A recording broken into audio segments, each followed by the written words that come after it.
Precisely today, our topic is capital reconstruction. What is capital reconstruction? What is the purpose of capital reconstruction? What are the impacts or what are the implications of capital reconstruction?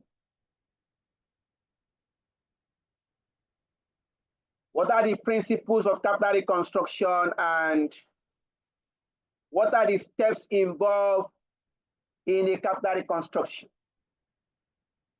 We shall be discussing these items today out in Benin-Ikwa. Before we go into the discussion fully, let's do a recap of our last class. Our first class last week Sunday, we started with corporate failure. We explained that corporate failure is the inability of a company to achieve satisfactory return on investment. The company cannot achieve satisfactory profit or return on capital invested. If this situation continues, the company will experience financial distress. Financial distress will give rise to corporate failure. And corporate failure will give rise to liquidation of the company. We explain corporate failure. We look at the causes of corporate failure, particularly causes of financial distress. What are the main causes of financial distress? We explained in our last class under causes of financial distress. We look at revenue failure, cost failure, failure in asset management, failure in liability management, and failure in asset management. Thereafter, we explain corporate failure prediction models. We explained that this model are used to identify companies or to predict companies at the risk of corporate failure. The corporate failure prediction models can be used to predict companies at the risk of corporate failure. If you are able to predict or identify company at the risk of corporate failure, then we should be able to take urgent action to prevent company from eventual collapse. We look at this model. There are two types of corporate failure prediction models. One is the quantitative corporate failure prediction model. Under the quantitative corporate failure prediction model, it uses financial ratio to identify companies at the risk of corporate failure. The quantitative corporate failure prediction model uses quantitative factors, that is, quantitative financial ratio, to predict companies at the risk of corporate failure. A good example of quantitative corporate failure prediction model is the Z-score. we explained that you can use Z-score to predict or to determine if the company is at a risk of corporate failure or not. We explained this. We equally explained the formula for Z-score model. We explained this. Thereafter, we look at the qualitative corporate failure prediction model. That is the non-financial model. This model argues that companies fail not because of financial problems. Rather, financial problems are the consequences of corporate failure, not the causes of corporate failure. Financial problems are the consequences of corporate failure, not the cause of corporate failure. Under this model, under the qualitative corporate failure prediction model, we talk about the agency model. This model uses 3 non-financial factors to explain causes of corporate failure. What are these factors? Defects in management structure, defects in accounting structure, and errors in decision making. We explained this last week. We also discussed symptoms of corporate failure. What are the signs you are going to see that will tell you that this company is at the risk of corporate failure? What are the signs? Here you talk about poor financial ratio, loss of key staff, increase in staff turnover, extended overdraft. If you cannot repay your overdraft, you are now extending it. That could be a sign of corporate failure. If you window dress your accounts, creative accounting, it could be a sign of corporate failure. If you have qualified audit opinion, that could be a sign of corporate failure. We discussed this last week. We now looked at how to avoid corporate failure. What are the things companies should do or should not do if the company wants to avoid corporate failure? We itemize the 10th commandment. The company must have strategy. Company must have control in place. There must be management in depth. We itemize 10 norms. That was where we stopped last week. During the week, we share a question on Z-score. And maybe just one student attempted this question. Or 2 students, but I know there's a student that attempted this question from VI. Please, I will encourage us. If you are giving assignments, please create time to look at the assignments. All right. Before we go to today's topic, we want to try and see if we can solve that assignment on Z-score. So I'm going to share the question on that Z-score. Let me look at the question if it's available here.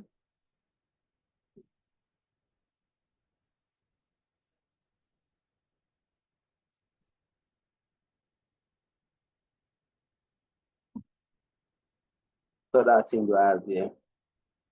I have this, okay. All right. Please confirm that you can see my screen being shared for that question.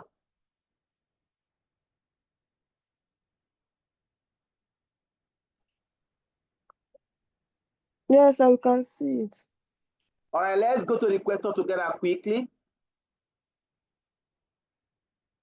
Alpha International, a manufacturing company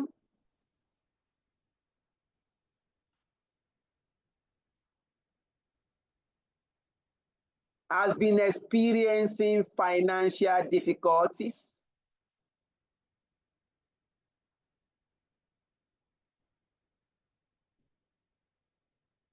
I'm trying to move this away.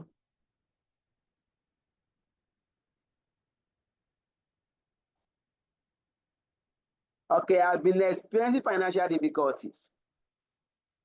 The company's management want to assess its likelihood of failure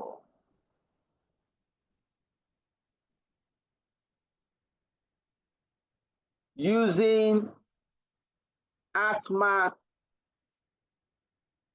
or Almas Z-score model. The following financial data are available.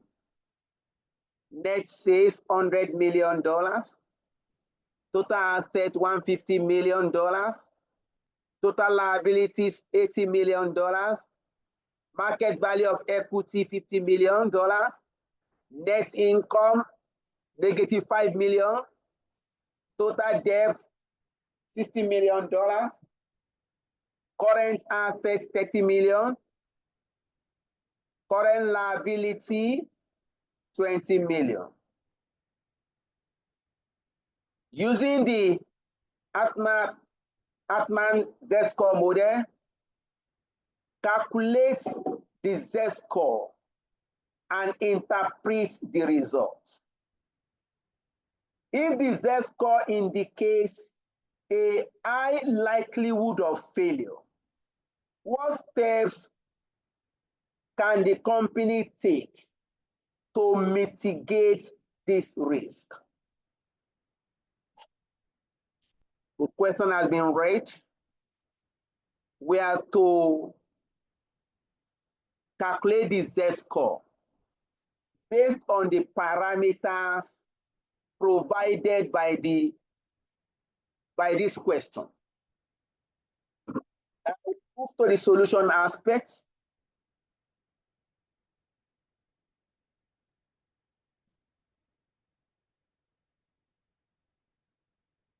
Okay, let me use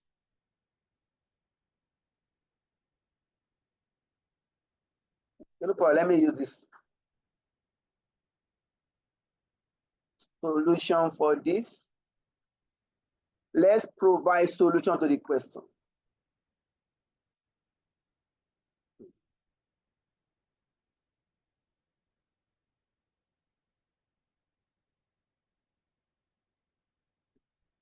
Let's see if we can try and give solution to this question.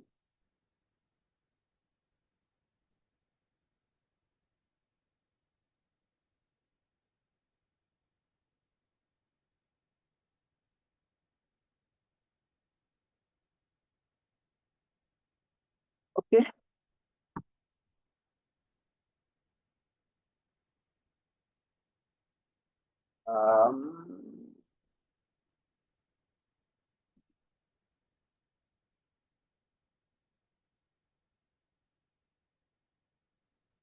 Suggested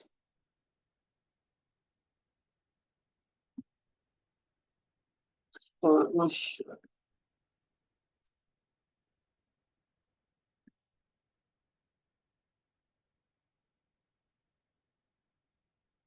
Z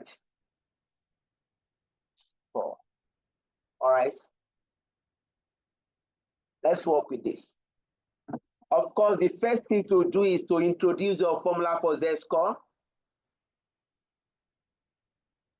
That will be the first thing, of course, and that is the reasonable thing to do. The Z-score formula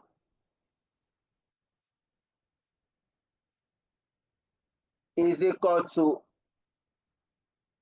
0.012 x1 plus 0.014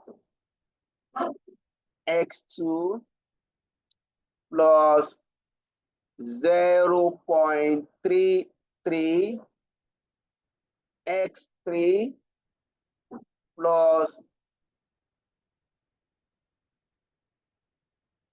0.06 x4 plus 1.0.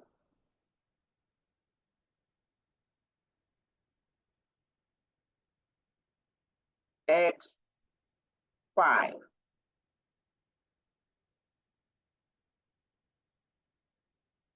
Where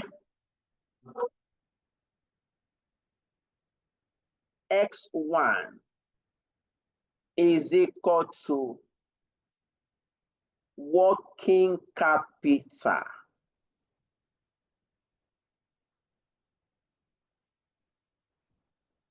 divided by total assets.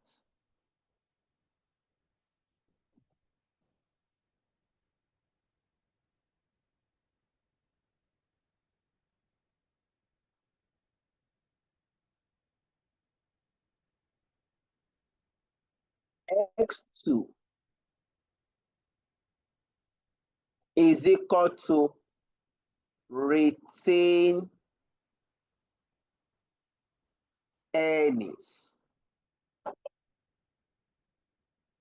divided by total assets. X3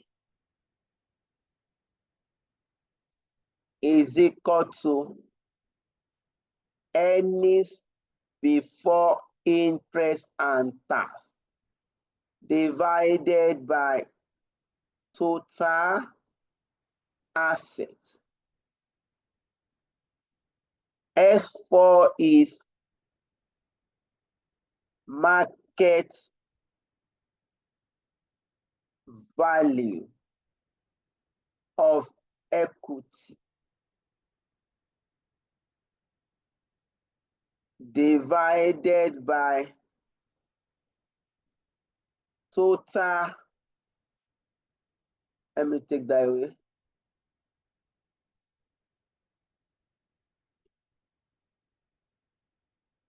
divided by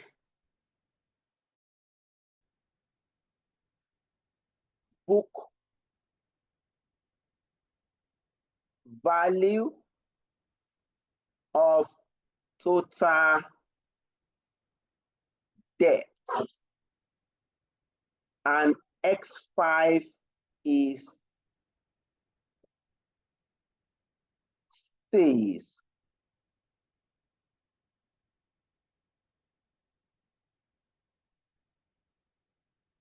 stays over total assets. Now we can go back to the question. Pick your variables. Working capital is current assets less current liability. Our current asset is 30 million. Current liability 20 million. That means our working capital is 10 million. Just come here. This is equal to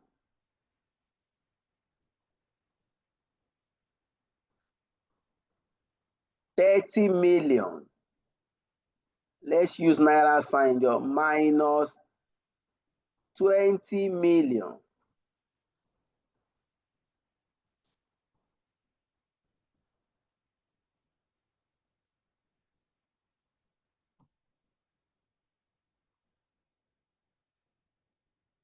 minus 20 million divided by the total asset. Our total asset is 150 million. This is equal to 10 million divided by 150 million. Please work this out. That is your X1.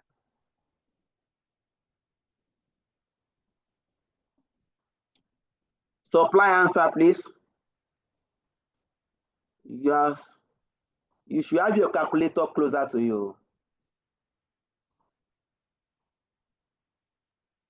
The answer is 15. 15. How? 10 million divided by 150 million. 0.2. 0.0666. 0.067 approximately.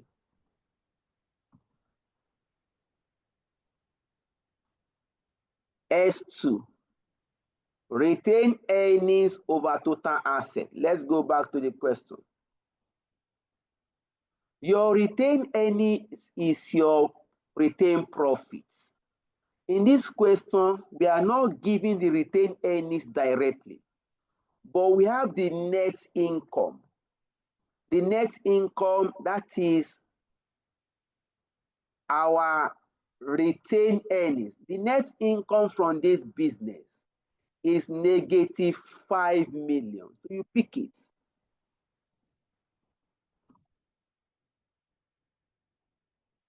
Negative 5 million divided by total assets, 150 million. This will give you negative what, please?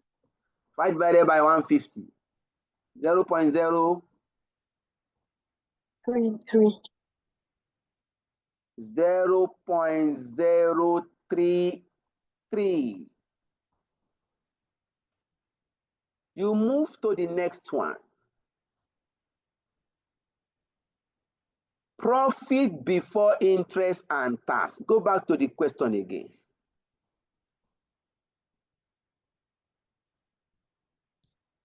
If you look at this question, the only thing you know about earnings is the net income. That will also represent your profits, net income before interest and tax. In this question, there is no tax. In this question, we are not giving interest rate information. So we are going to pick this also as our profit earnings before interest and tax. Is also negative 5 million over total assets, 150 million. You are still going to get negative 0.033. You move to X4. Market value of equity over total debt. From this question, market value of equity 50 million, total debt 60 million.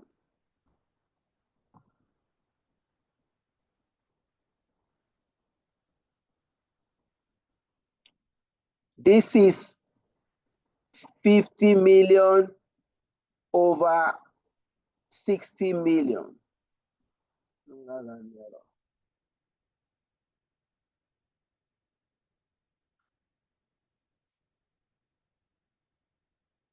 Please compute. That will give us what? 0.83. 0.83. Then you go to your X5. Sales over total asset. The sales is 100 million. Total assets 150 million. You come here. 100 million over 150 million. Please, what do you have? Compute.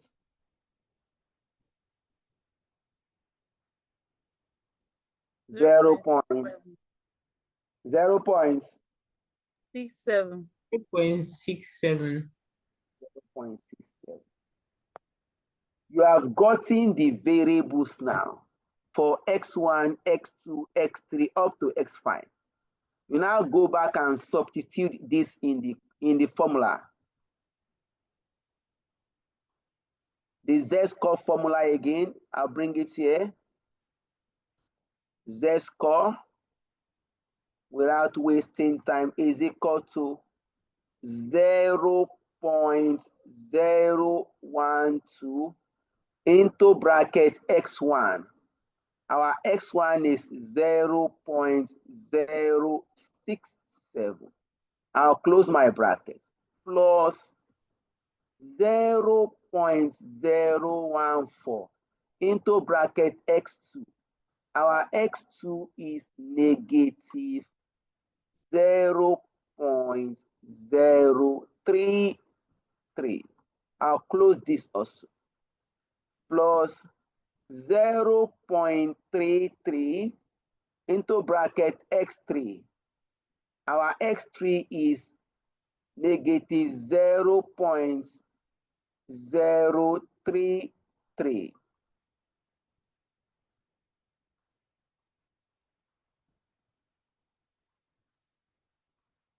I'll close my brackets. Plus 0.06 bracket x4. Our x4 is 0.83. Close the brackets. Plus 1.0 S5. Our S5 is 0.67. Please apply your calculator. Tell us the z-score for this company, Alpha International.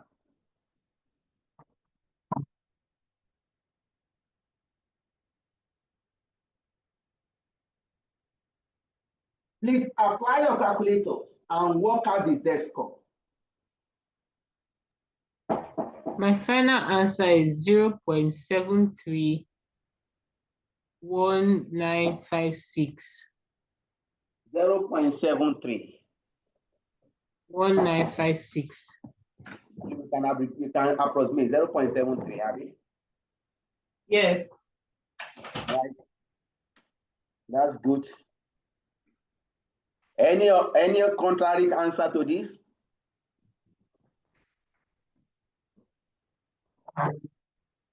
In my class last year, somebody gave me 0.74.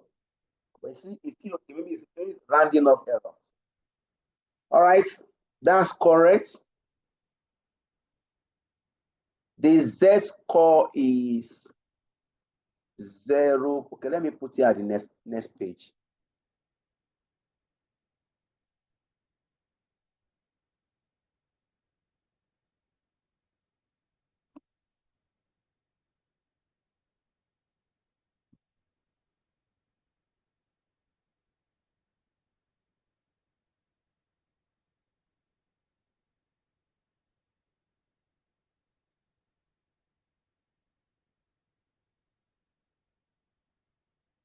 The z-score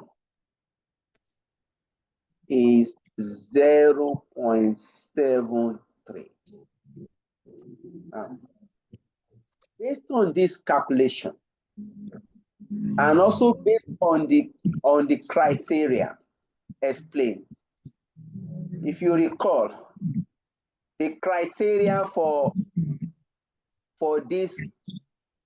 this calculation is that where the z-score is above 2.7.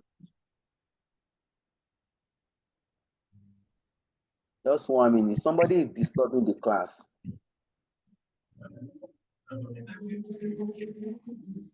Please, Chidima, can you mute? Thank you. If the z-score is above 2.7, is an indication that the company is not at a risk of corporate failure. If the Z-score is above 2.7, it's an indication that the company is not at a risk of corporate failure.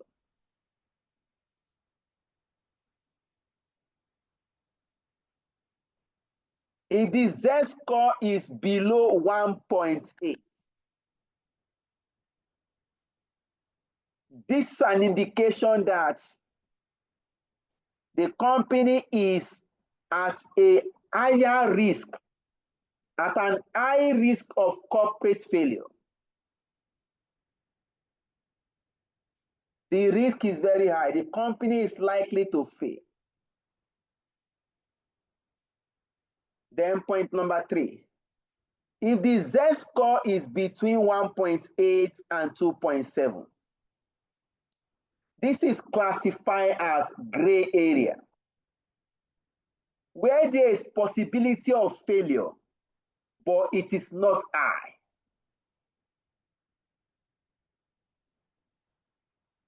Those are the benchmark for the, you have 3 benchmarks for decision making here.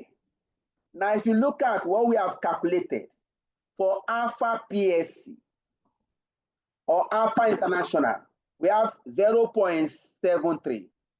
This is below 1.8.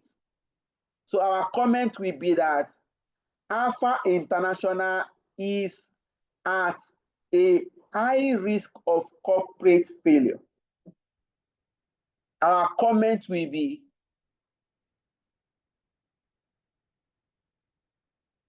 Alpha International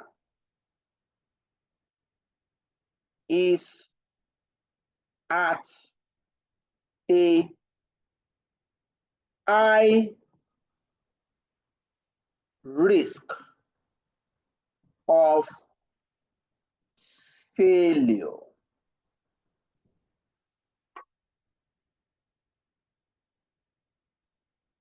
So we are done with the calculation aspects.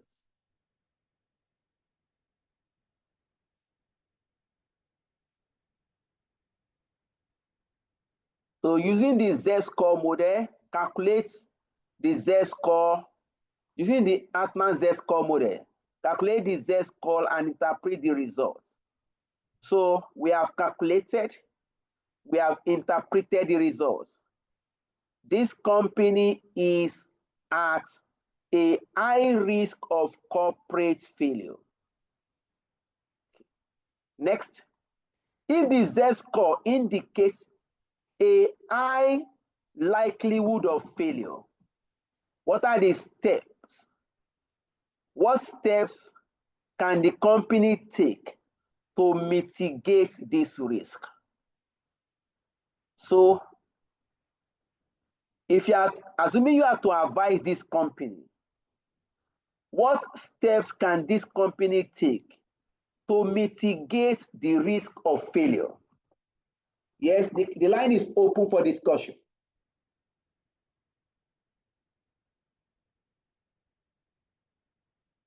The class is open for discussion.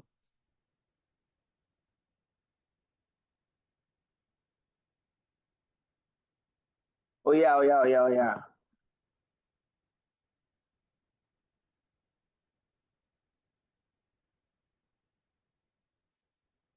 All right. If you are to discuss this now, what are the steps the company can take? One is the company will revisit its business strategy.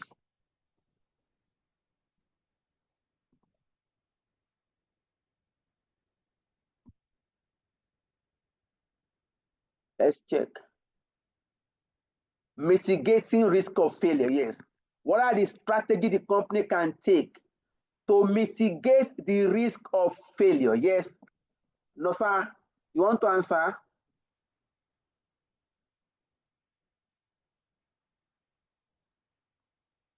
One, we said Alpha International will revisit its business strategy.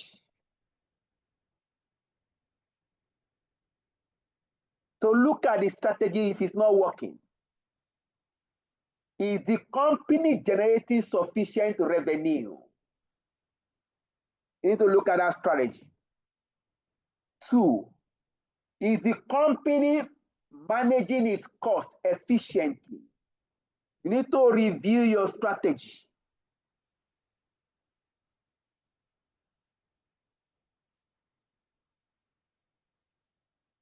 Okay, you're having a strategy, effective and experienced management team, better budgetary control, that's fine. Better cash flow planning, okay, that's fine. That's fine. Yeah, agility with innovation, okay, that's also fine. Proper balance in management skill sets, I agree with you. So you must avoid a system of one-man rule. You must have a board of directors that is very active. You must be innovative. Yes, financial structure. The company should look at its financial structure. There must be an optimal debt to equity ratio.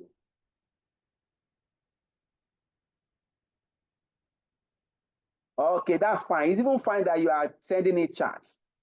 It's fine. You must be able to maintain a balanced capital structure where you have debt to equity ratio. That's fine. The company must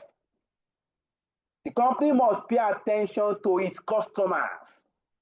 Treat customers as king.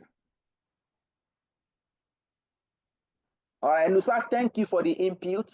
Thank you. All right. On this note, we close discussion on corporate failure. We now move to today's topic proper. Today's topic proper is corporate reorganization and capital reconstruction. Our topic for today's proper is corporate reorganization and capital reconstruction. To appreciate this topic, if you look at companies like Heritage Bank, what has happened?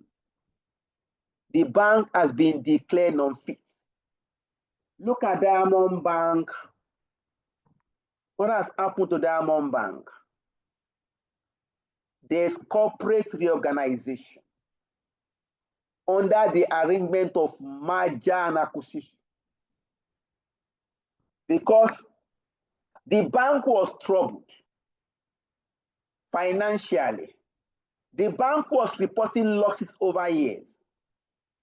So the bank needs to go into corporate reorganization with another bank.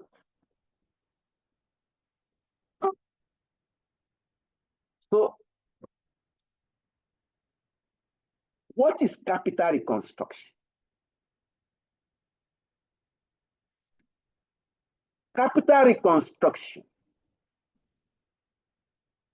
can be defined as a major reorganization of the company's capital structure. Capital reconstruction can be defined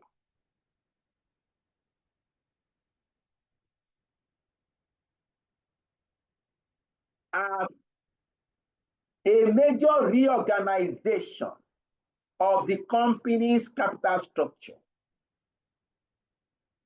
Reconstruction usually occurs where the company is in financial difficulties. Reconstruction is usually undertaken where a company is in financial difficulties. For example, the Z score might indicate that the company is at a danger of collapse. If the Z score might indicate that the company is at a risk of financial collapse, like the calculation we completed just now. For Alpha International, the Z score shows that this company is at a higher risk of financial collapse. This company can collapse. In that case, we can organize, or we can come up with capital reconstruction. The reconstruction of the company capital structure. This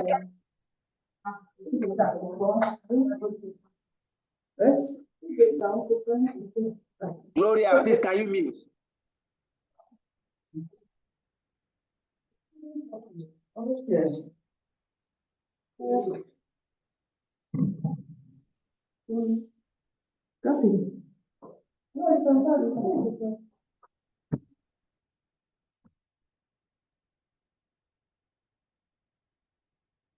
Because once you are completing the class, I can't go on with that class. Capital reconstruction might involve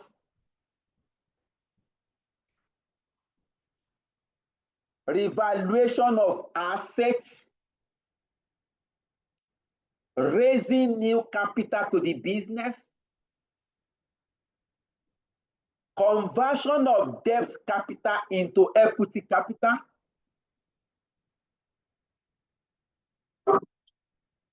for conversion of equity shares from one form to another form. And 5, existing equity shareholders might be required to relinquish all their shares and accept a smaller quantity of new shares in the reconstructed company.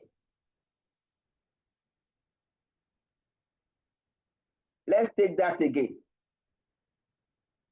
We said capital reconstruction might involve 1, asset revaluation.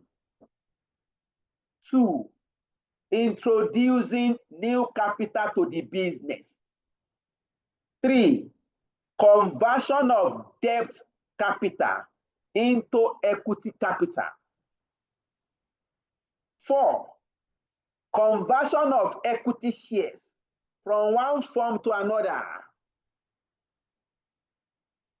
And 5, existing shareholders might be required to relinquish all their shares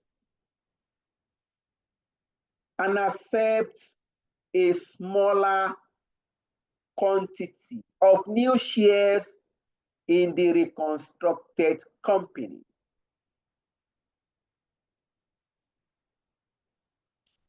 What is the purpose of capital reconstruction? The purpose of capital reconstruction is to find a way of allowing the company to continue in business and avoid insolvency and liquidation.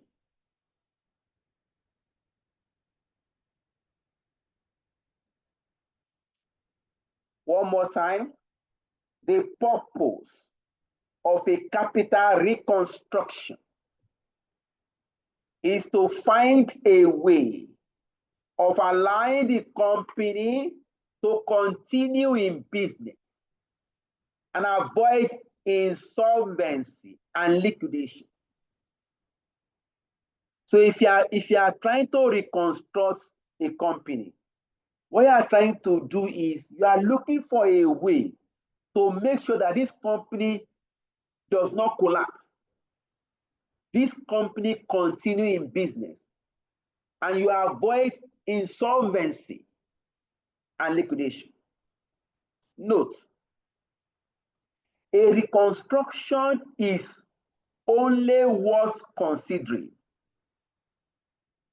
A reconstruction is only worth considering if, one, it is likely to be more beneficial to all the parties concerned than the liquidation of the company. That means if you reconstruct the company, the reconstruction is more beneficial to the parties involved than the liquidation of the company. And two, the reconstructed company has a good chance of surviving. If you are trying to reconstruct a company, it is only worth doing if the reconstructed company has a good chance of surviving and restoring itself to profitability.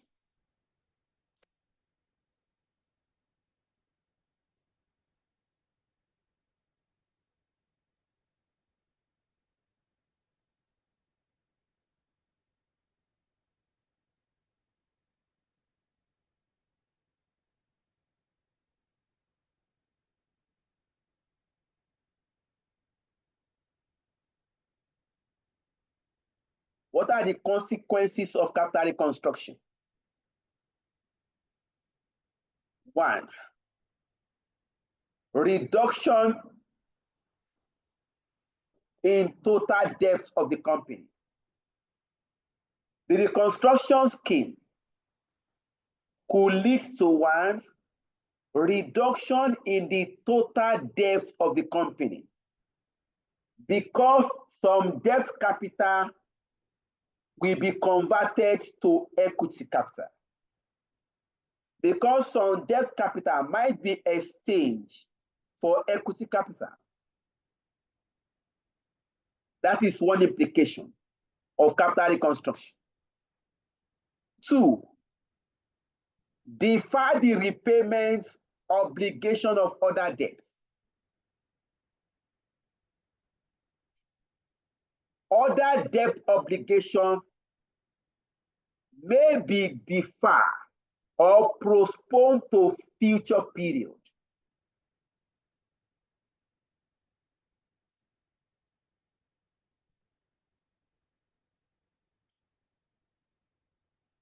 Note, majority of the new shares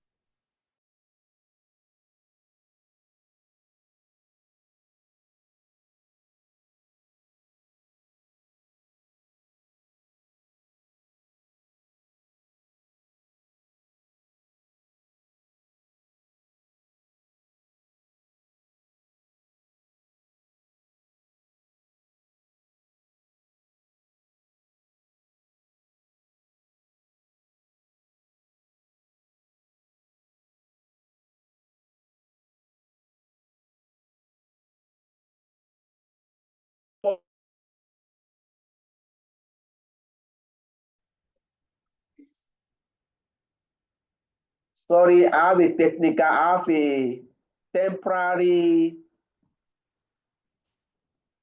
temporary system glitch, but we are back.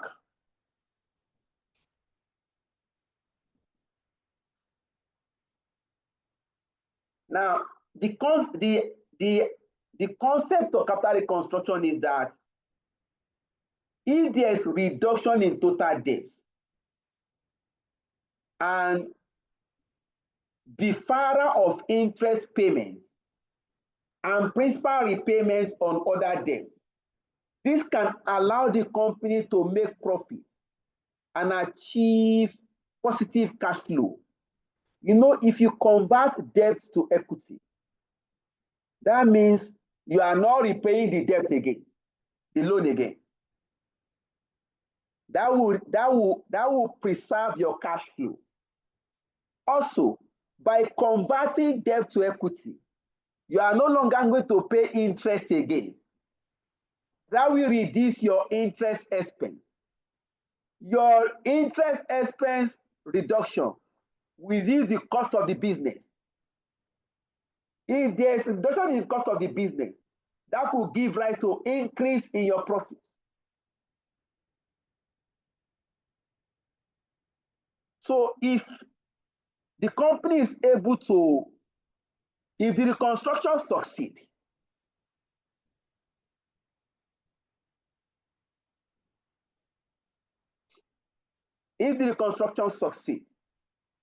then the company should be able to pay back its outstanding debts and create value in share price for the former lenders who are now equity shareholders.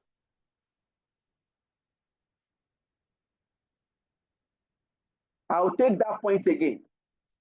If the reconstruction scheme succeeds, the company should be able to pay back its outstanding debt and create value in share prices for the former lenders, the former debt holders who are now equity shareholders.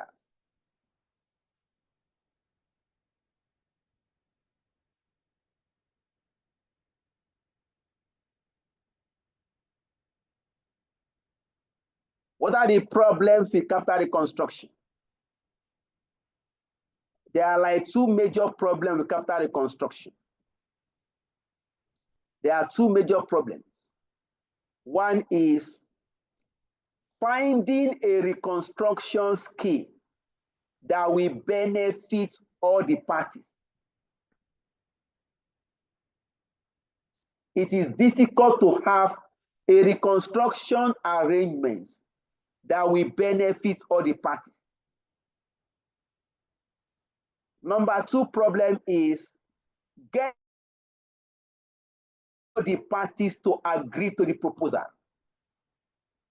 Please remember, capital reconstruction is a proposal which is subject to acceptance.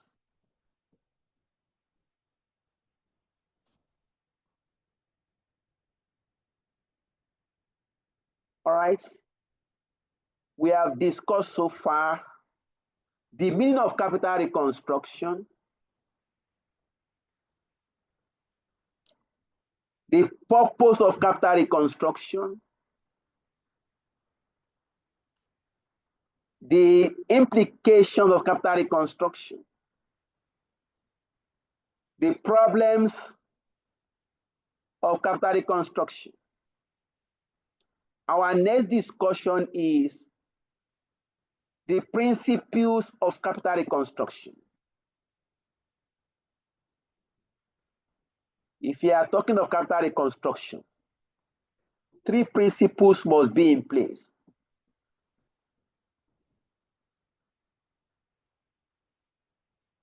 Principle one, for that capital reconstruction to succeed, these three principles must be available.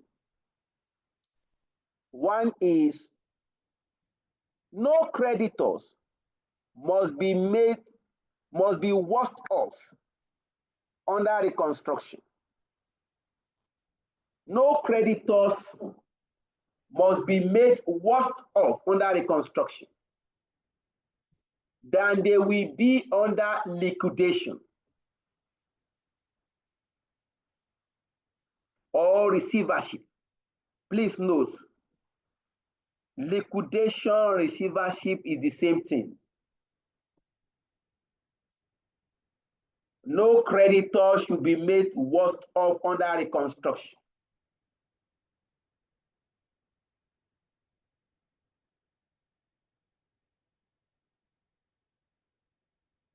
Because the agreement of the creditors is required for a reconstruction to take place.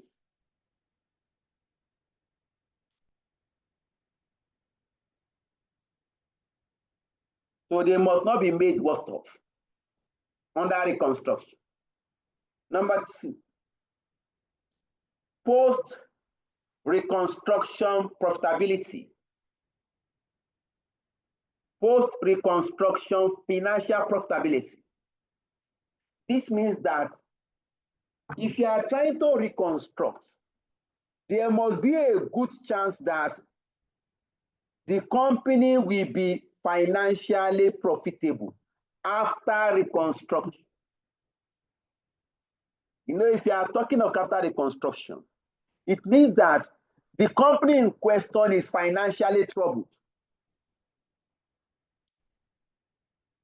And we are trying to avoid collapse. We now talk of capital reconstruction. Now, if you are trying to reconstruct a troubled company, then that company in question should have a good chance of surviving and achieving profit after reconstruction. Then principle 3.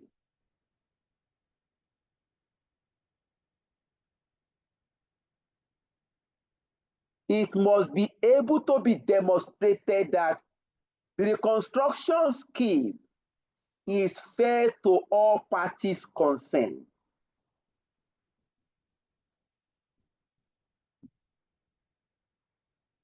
What that means is that reconstruction scheme should be fair. Concept of fairness. It should be fair to all parties involved.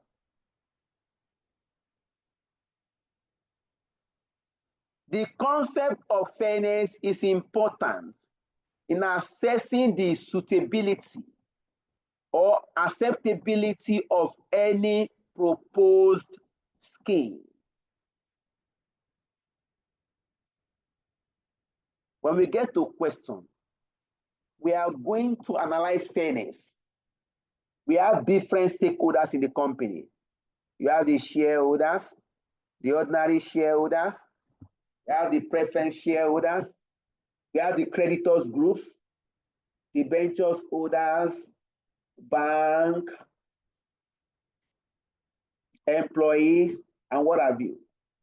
So if you are coming up with a scheme of capital reconstruction, then this scheme of capital reconstruction must take into consideration the principle of fairness.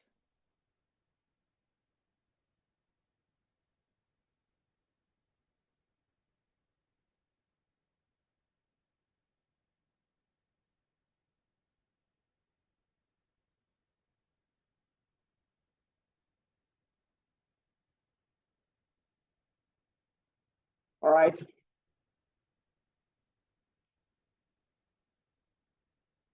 Our next discussion is steps involved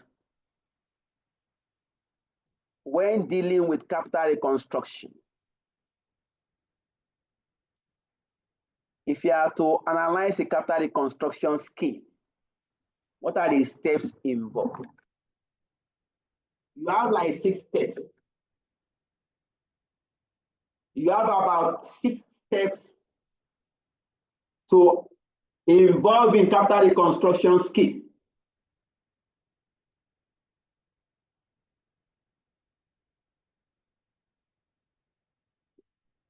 Step number 1. Or before that, any question, please? Any question before we go to the steps? Any question?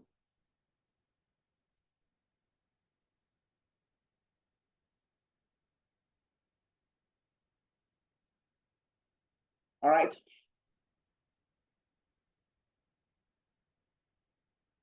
Step 1. Provide a statement of the 3 fundamental principles of capital reconstruction. What that means is that if you are trying to analyze capital reconstruction, you are going to bear in mind that for me to analyze this capital reconstruction scheme, you are going to bear in mind the 3 fundamental principles of capital reconstruction. The 3 fundamental principles of capital reconstruction.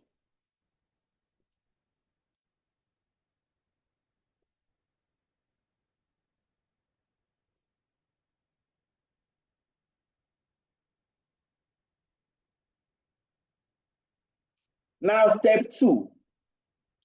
Consider situation in liquidation. That is, if the company is liquidated, you are going to assume, if this company is liquidated and the assets realized, who gets what?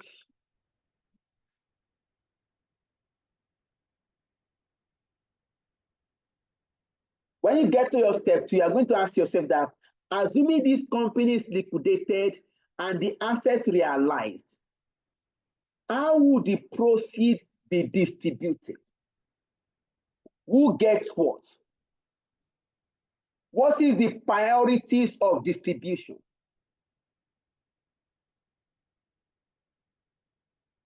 It's like saying that we have Heritage Bank now. We now have to, the bank has been declared non-fit. We now have to dispose their assets. That means the proceeds from the asset must be distributed. AMCOM, I think that is government's agency that will take over the assets. They will dispose of their assets and generate cash. Now the question is, how do we distribute money generated from liquidated assets?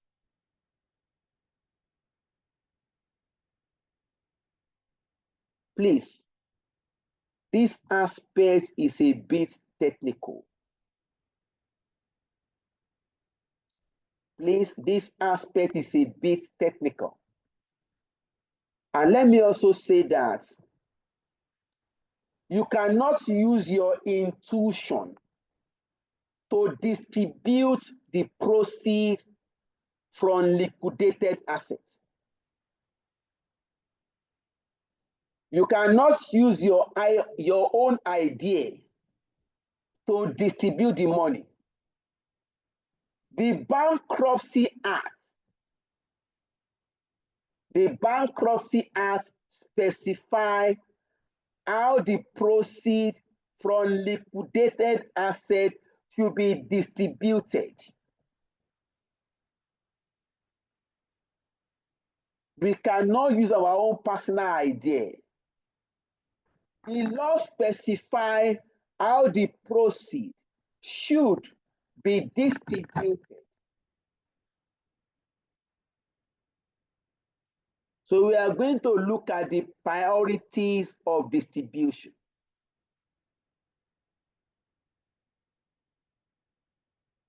But I need to adjust this out.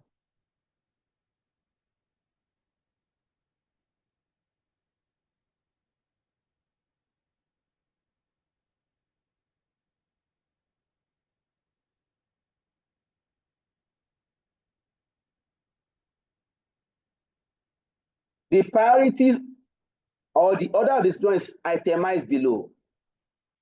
We have the preferential creditors. Next, you have fees charge secure creditors. Next, you have floating charge secure creditors. Then you have redundancy payments, followed by unsecured creditors, followed by preference shareholders, and lastly, you have ordinary shareholders.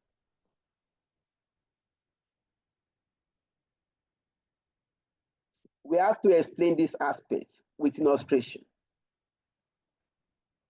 Let me go to the white place.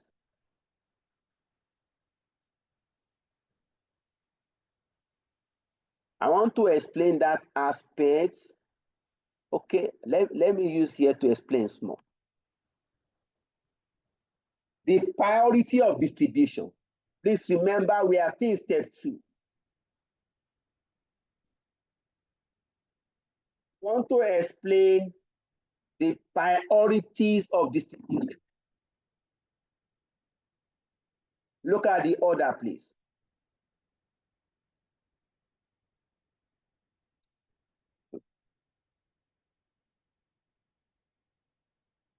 On that step 2, you have priority of distribution.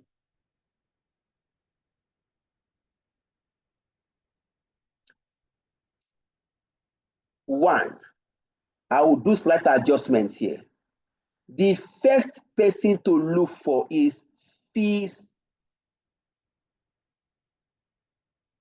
charge. Secure creditors. The first person that will collect money is fees charge secure creditors. Let us explain this. Let's explain this with illustration. Assuming a company X, Y, Z obtain loan. Amount of the loan is, say, 250 million. This company obtained loan from GT Bank.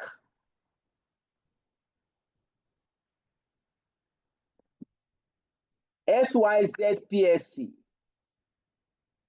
obtained loan from bank. The amount of the loan is 250 million. Okay. That means the company is the borrower.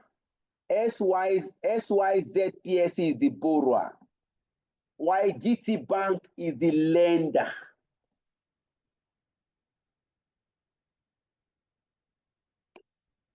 Continue. Company XYZ has property. Look at it. This company has properties. Permit me to do this a bit.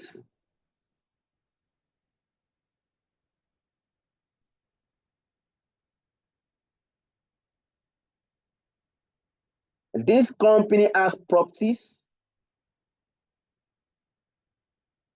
at different locations in Lagos. There's a property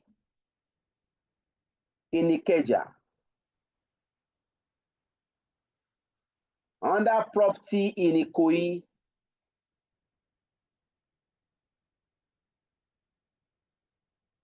another property in Lekki. Okay.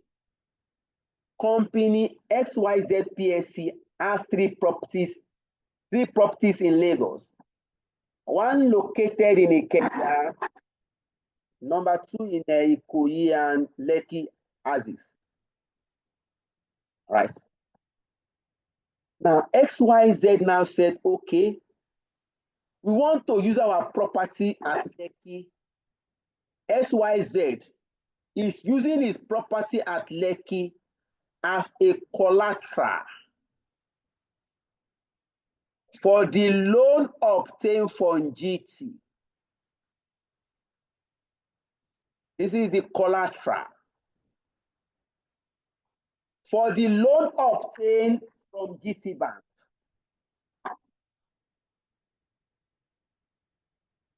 When we say fees charge, where a liability is secured on a particular asset of a company, that is fees charge.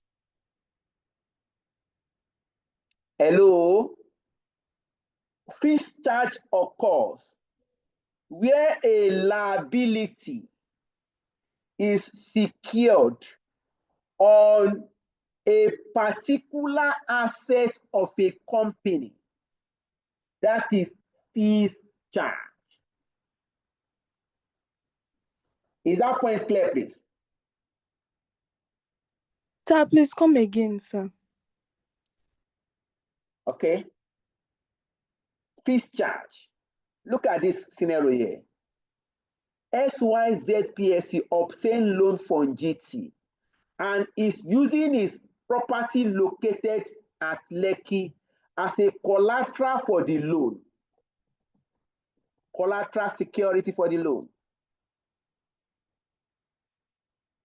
We now say fees charge, where a liability is secured on a specific asset of the company. That is fees charge.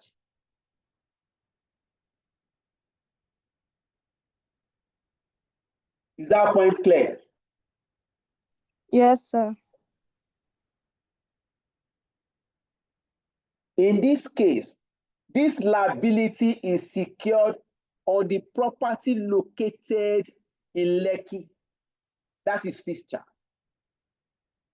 Now, what are the implications of fees charge? What are the implications of fees charge?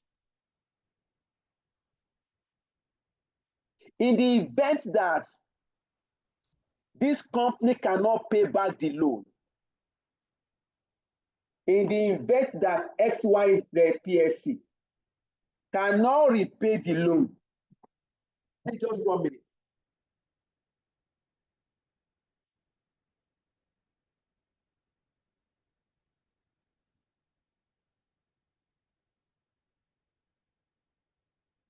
Go on with the class.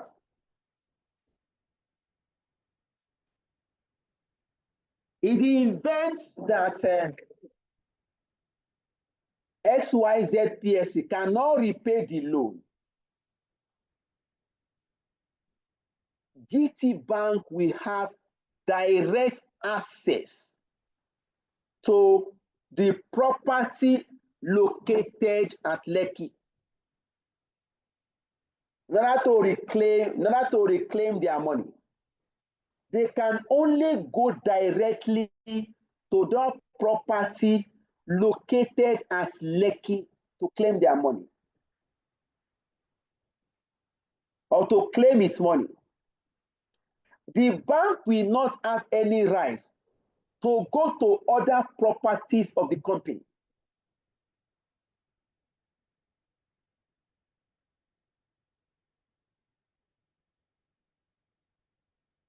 What we are saying is, assuming XYZ cannot pay back this money,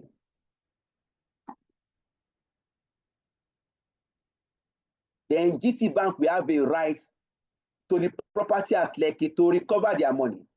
Now let's assume that this property at Lekki is sold for, this property is sold for 200 million. This cash will be applied directly to repay the loan of GT Bank.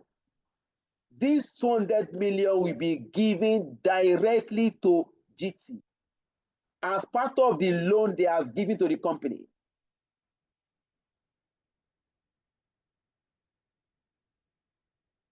This money cannot be given to anybody else. It must go straight to GT.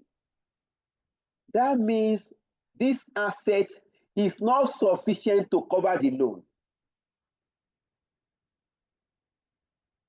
And GT Bank will not have any rights to move to the other asset of the company. How would they claim a loan of 250 million? The bank has realized 200 million. That means there's a balance of outstanding balance of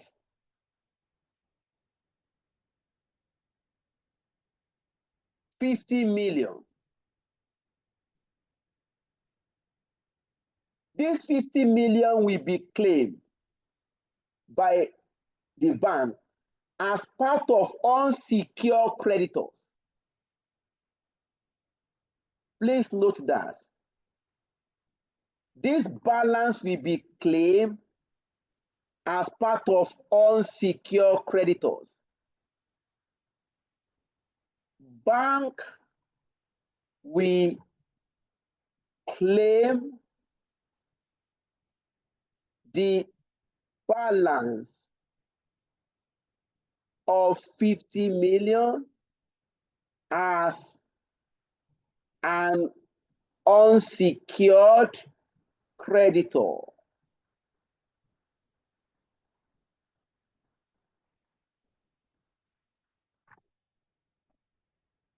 That is the implication of fixed charge.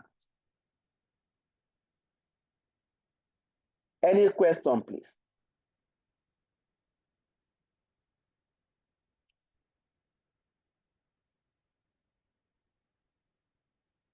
Any question, please?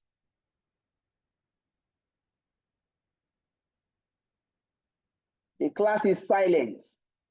Okay, let me ask, what will happen if the asset, if the property was sold for 270 million?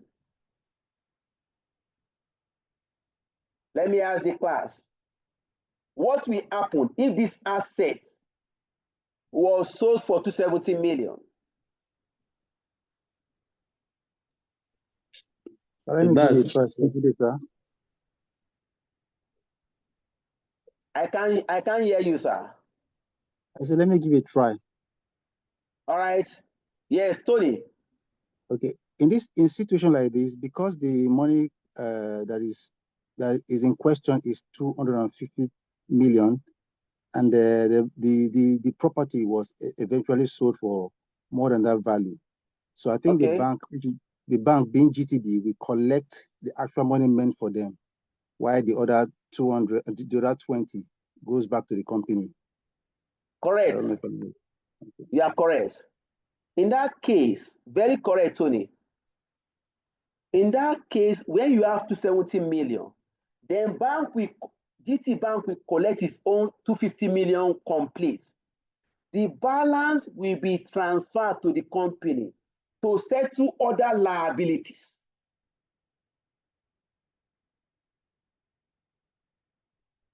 That's great.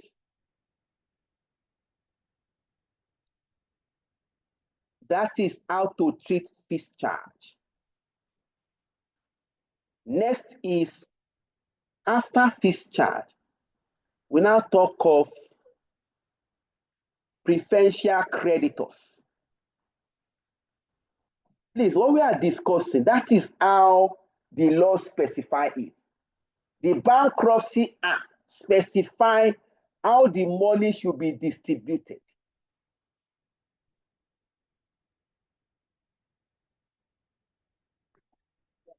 Okay.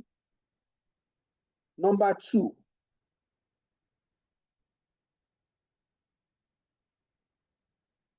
We have the preferential creditors. Preferential creditors. Preferential creditors. This includes unpaid taxes, unpaid pensions, and unpaid wages and salary. And salaries. These are what we call preferential creditors. Let me look at the chart. I can see a chart coming for me.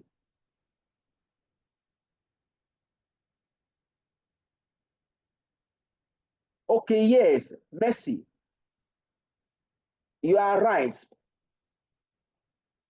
I adjusted that because under the law, anything that is fixed charge, any property that is used for fixed charge cannot be given to anybody else. So if you look at that law, in the book of law, they are trying to list, but substance is that the substance under accounting, we give preference to substance than legal form. Technically, the first person that will collect money is the fees charged secure creditors. Any property or asset that has been used for fees charge cannot be given to anybody else. That is why I adjusted that order.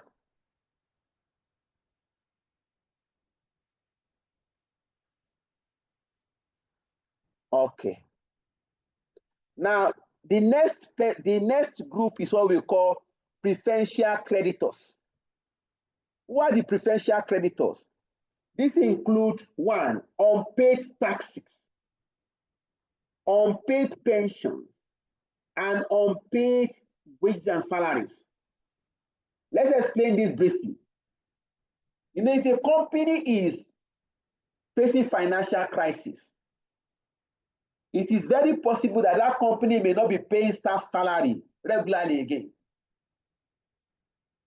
When a company is having financial crisis, it is possible that that company in question is not paying staff salary regularly. That means the company will have outstanding salary.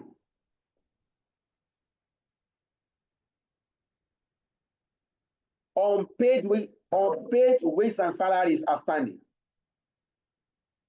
Then it's also possible that that company has not been paying tax over years.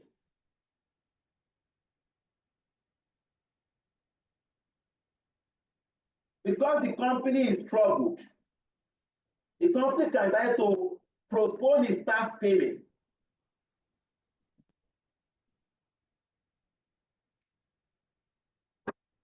Just 1 minute, please. So if a company is having financial crisis, it's very possible that the company has been postponing its tax payment. That means the company will have outstanding tax payments. Also, the company may not be remitting pensions. The company deduct pension from staff and is not remitting this pension to the pension managers. It's very possible. So these 3 categories of payments will be classified as preferential creditors according to the law. So if a company is liquidated, you are going to check this company, is there any unpaid salary? We need to clear the payment of salary from the proceeds of the liquidated assets. We are going to settle all outstanding salary after we are done with fees charge. Remember fees charge, where a specific asset of the company is used as security for a liability. That asset, the proceeds from that asset must be applied to the payment of that particular liability. That is fees charge. When you are done, you now move to preferential creditors, unpaid taxes, unpaid pensions, unpaid wages and salaries. If you have any, you are going to settle this from the proceeds of the liquidated assets.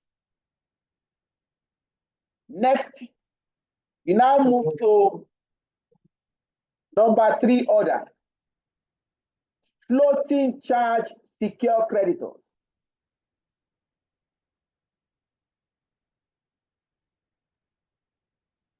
Number 3 is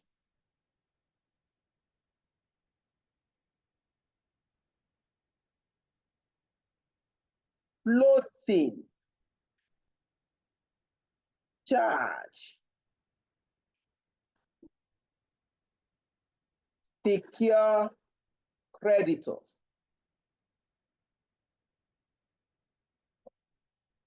When we say floating, this is a situation where A liability is secured on all the company's assets. Floating charge. A liability is secured on all the company's assets, not on a particular asset. It's secured on all the company's assets.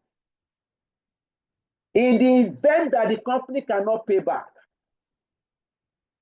then the lender will have rights to all the company's assets until the full amount of loan is realized. Let's take that again. When we say floating charge, it's a situation where a liability is secured on all the company's assets. It's a situation where a liability is secured on all the company's assets. In the event that the company cannot pay back, then the lender will have a right to go to all the company's assets to recover the amount, the loan granted, until the full amount is recovered. That is floating charge. Like the example we gave, let's assume that XYZ PSC obtain a loan of 250 million from GT on floating charge. On floating charge. Remember, XYZ has properties. Has properties at three different locations. So this company has a property in there's one property in Ikeja, another property in Ikoyi, another property in Lekki.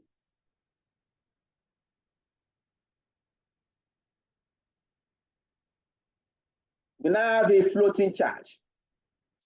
If XYZ cannot pay back, then GT will go to Ikeja property, or he can start on Lekki to claim his money. Assuming this property in Lekki is sold for 150 million, this amount will be collected by the lender. He will now move to another property again, say Ikoyi, until this 250 million is realized fully. The lender will continue to float from one property to the next property until the full amount is realized or recovered. That is floating charge. Yes, Mercy. I can see you are touching my screen. Any issue?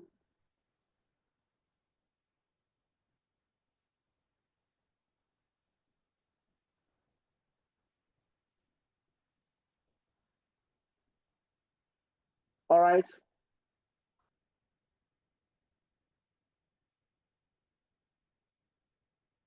The next is number 4. We have redundancy payments. After you are done with fixed charge secure creditor, you move to preferential creditors. You move for floating charge creditors. Then number 4 is redundancy payments. What is redundancy payments? Where a company is liquidated, automatically the employees will be made redundant. Is that not, please? Hello? Yeah, that's it. That's it, sir. Yes, sir. So that means the employee will go to go and look for another job. So if there's redundancy payments, it's very possible that the reconstruction scheme will make provision for redundancy payments. Maybe they can say, okay, let's give the staff like 2 months salary as redundancy payments. They just pay them off. We want to liquidate the company. We want to close the shop. So the employees, we pay them 2 months salary. That is called redundancy payment. That amount will be deducted from the proceeds of the liquidated asset, provided there is money.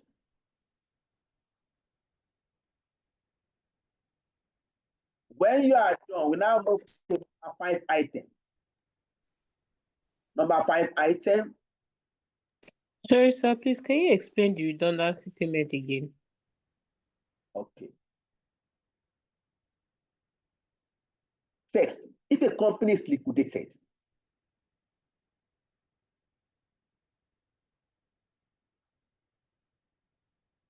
if a company is liquidated, the employees will be made redundant. Is that not, please? Yes, The sir. employee will go home because the company has been closed. Now, it is very possible that reconstruction scheme will make provision for redundancy payments, where you pay them like 2 months salary, 2 months salaries or 3 months salaries. That okay, this company will be closed in December. So employees, staff, please go to your houses. We are paying you 2-3 months salary ahead. That is redundancy payments. Is that clear, man?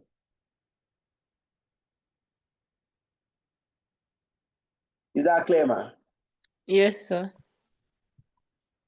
So next you have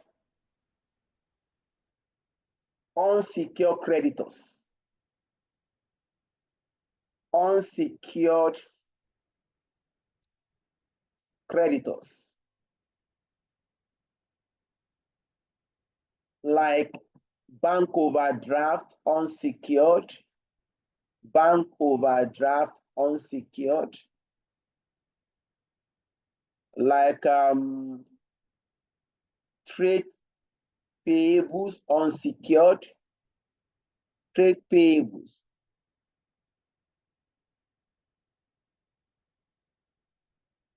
These fall under unsecured creditors. When you are done with redundancy payment, you now settle unsecured creditors. Preference shareholders.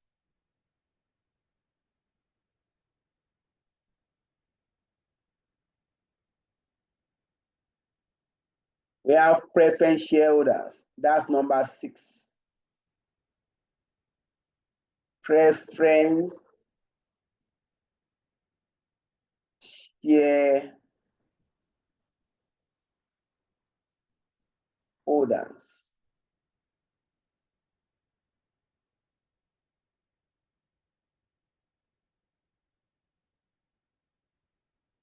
So after you are done with unsecured creditors, you now move to preference shareholders. Then the last that we collect is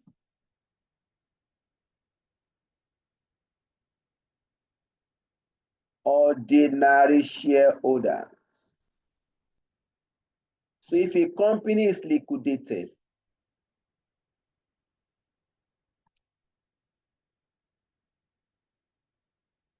the ordinary shareholder will collect money last.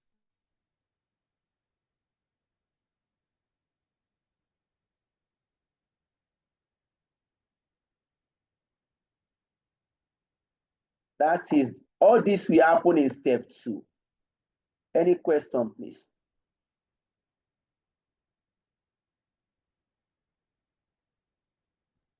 Sir, please, are there cases where the ordinary shareholder self they don't even collect at all after making? It's very possible now. When there's no money again, they will go without collecting anything now.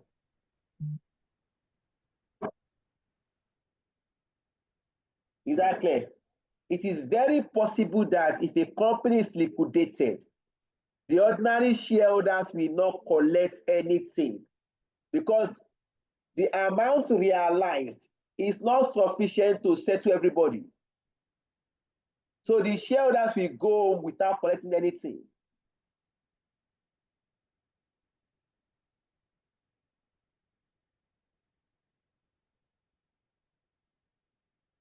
So this will happen in step 3. We can go back to the step 9 again.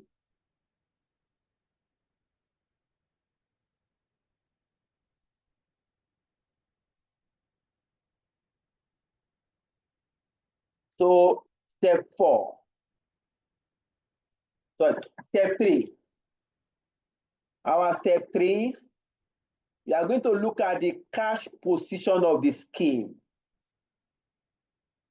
In this case, you are going to check the finance required to implement the reconstruction scheme and the finance available for the reconstruction scheme. The finance available must equal finance required. To implement reconstruction scheme, you are going to look at the finance needed to implement reconstruction scheme. You now compare it with finance available. These two must be equal. Finance available must equal to finance needed to implement the reconstruction scheme. Step 4.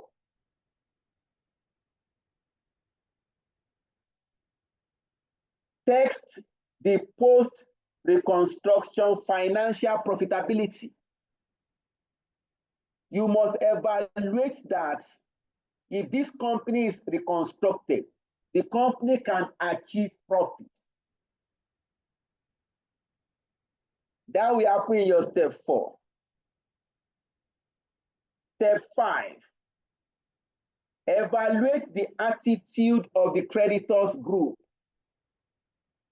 In this case, you are going to analyze if the reconstruction scheme is fair to all the parties involved. You are going to conduct analysis of the extent to which the reconstruction scheme is fair. Lastly, state your conclusion. That is, draw your conclusion and make your recommendation. Those are the steps involved when dealing with reconstruction scheme.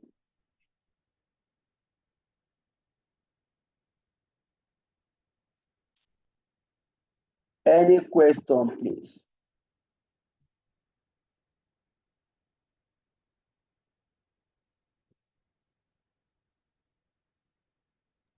Sir, please, can you throw more light on the step 5 that evaluates the attitude of the creditors group? It's writing. What I mean is that when you get to it, when we get to question, you can use it to evaluate it. It simply means that you are going to take each parties involved, the ordinary shareholders. You are going to ask yourself, if this company is reconstructed, what will the ordinary shareholders benefit? You are going to keep that in one place. Then if this company is liquidated, what will the ordinary shareholders benefit? You now compare the two positions. Position 1, if the company is reconstructed, what is the benefit to the ordinary shareholder. If the company is liquidated, what is the benefit to the ordinary shareholder? You are not going to compare the two positions. Then you are not going to be able to say, okay, this reconstruction is fair or is not fair. Is that clear, please? When you Yes, are it's done, clear. when you are done with ordinary shareholder, you now go to preference shareholders. That okay, if this company is liquidated, how much will the preference shareholder benefit? Alternatively, if this company is reconstructed, what will preference shareholder benefit? You now compare the two. You now be able to make your judgment. Is this reconstruction fair to preference shareholders? That's why you are going to be taking all the parties involved.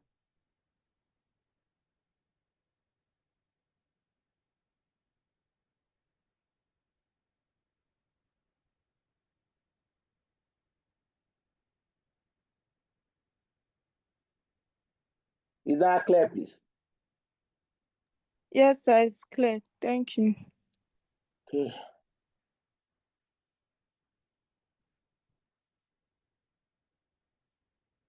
All right, let's look at this. We are done with the explanation. If there's anything for us to do is to put question to it.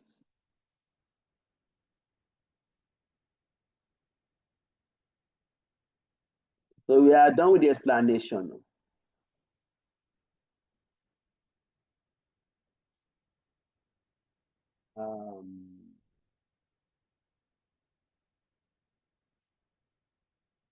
So can we take questions?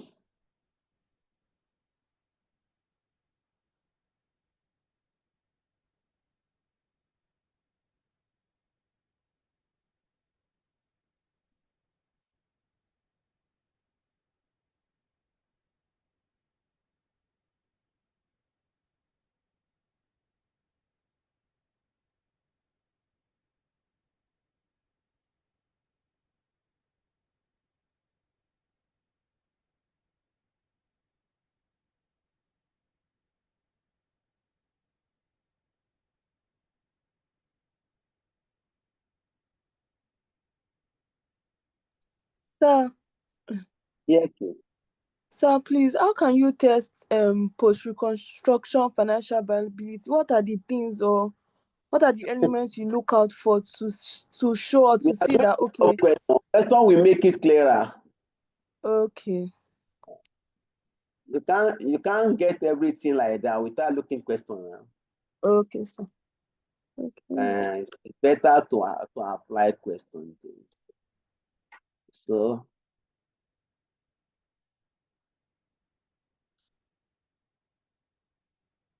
let me look at the question. I've used the pay safe. Let me move this one down. Let me see if I can create more space because once it starts solving, if you allow me.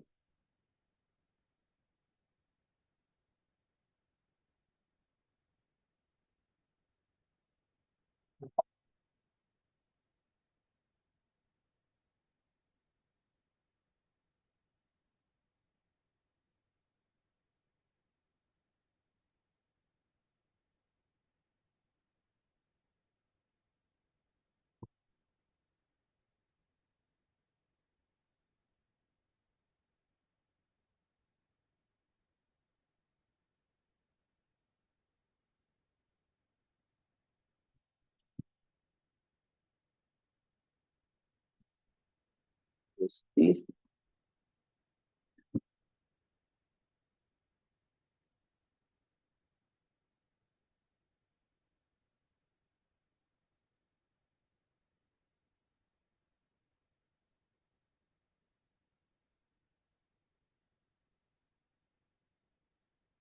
Okay, page 3. Let's see if we can take one question.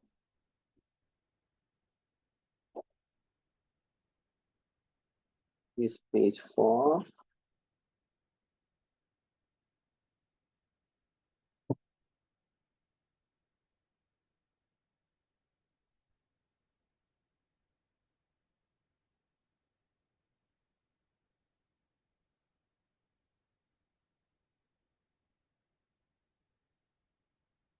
Solution.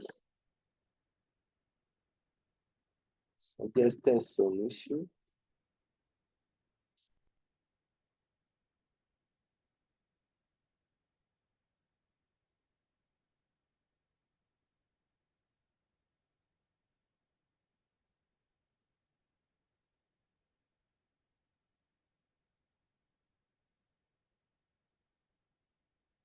Page 5.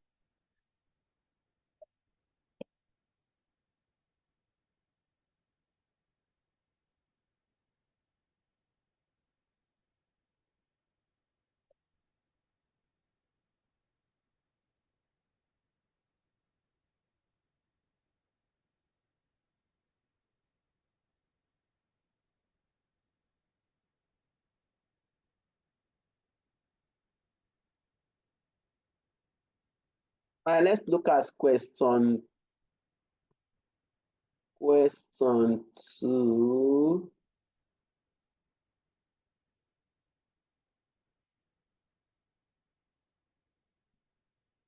Suggested solution.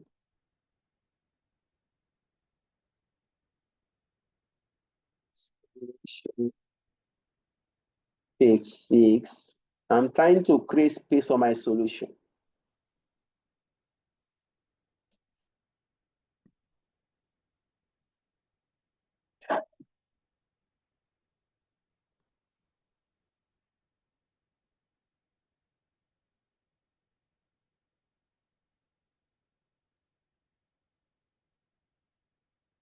Okay, let's see.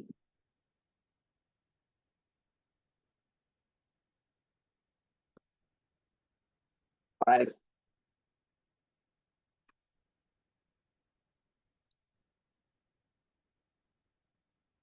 Let's move to the question.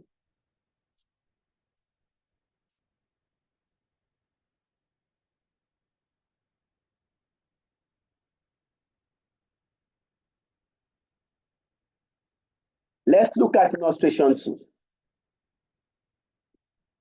Any volunteer? Anybody want to read for us? Hello, sir. Yeah. Good afternoon, sir. You're Please, welcome. do you mind sharing this question with us on WhatsApp so that we can follow, sir? It has been shared with the WhatsApp group. I think I was added late last night, so I didn't get it. Sorry, are you in VI center or online class? Online. Okay. Okay, because this topic I didn't share with the online system because it's supposed to be BI students. It's supposed to be. Okay, let me share, no problem. Okay, thank you.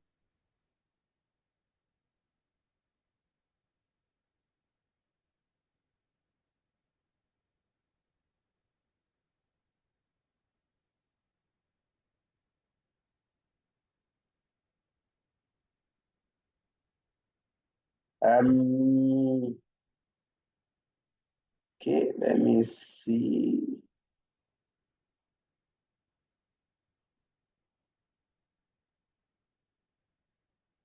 Online SFM, all right, done. It's done now. Thank you Sorry, so much. sir. I also joined the class yesterday for VI physical class. So I was added late to the group chat and I don't have any soft copy for the notes. Please, can you send it back again? Okay, I should resend to the VI group, Yes, right? VI. Yes, sir. Thank you, sir. No problem.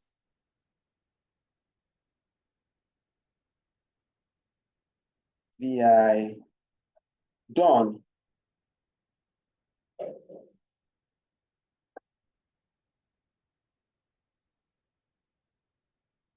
Okay, yeah. So Mario, thank you. Mario has already shared, no problem.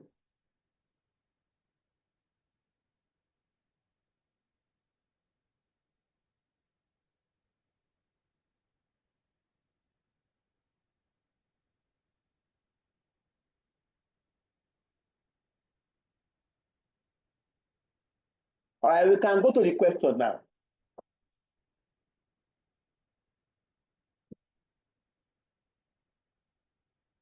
So anybody willing to read? There's the illustration too. Let me read. Yes. So, the latest statement of financial position of Mark Mick Nigeria Limited is summarized below. They gave us the non-current assets at net book value, which is 28,500,000. Our current assets, inventory and work in progress, 17,500,000. Our receivables is 9 million. Then they gave us our current liabilities, that's our unsecured creditors, our unsecured payables to be 20 million, our bank overdrafts unsecured to be 8 million, and we got our working capital, which was the assets minus the liabilities, to be 1,500,000. And when we added it, we got our total asset less current liabilities, 27 million. Then liabilities, sir, please can you scroll down? Thank you. Liabilities falling due after more than 1 year. 10% secured debentures to be 15 million. And then we got our assets to be 12 million. Capital and reserves called up share capital to be 20 million. Statements of profit and loss, 8 million. And I think the total there was 12 million. Mark Mick Nigeria Limited called up capital consists of 20 million naira ordinary shares issued and fully paid. The non-current assets comprise freehold property with a book value of 15 million and plant and machinery with a book value of 13,500,000. The debentures are secured on the freehold property. In recent years, Just sir? 1 minute. Just Okay. 1 minute, please. No, you observe that in the course of reading, examiner says our non-current assets comprise freehold property, book value 15 million, plant machinery 13.5. If you sum up these two, that will give you the 28.5 billion in your statement of financial position. Is that clear, please? Also, the examiner says debentures are secured on the freehold property. That means that debenture is secured on a particular asset of a company. Debenture is a liability. Where a liability is secured on a specific asset of a company, that is called fees charge. That means there's a fees charge. All right, thank you. Please continue. Okay, sir. The debenture are secured on the freehold property. In recent years, the company suffered series of trading losses which have brought it to the brink of liquidation. The directors estimate that in a first sale of the assets, they'll realize the following amounts. Freehold property to be 10 million, plant and machinery to be 5 million, inventory to be 8.5 million, and receivables to 8.5 million.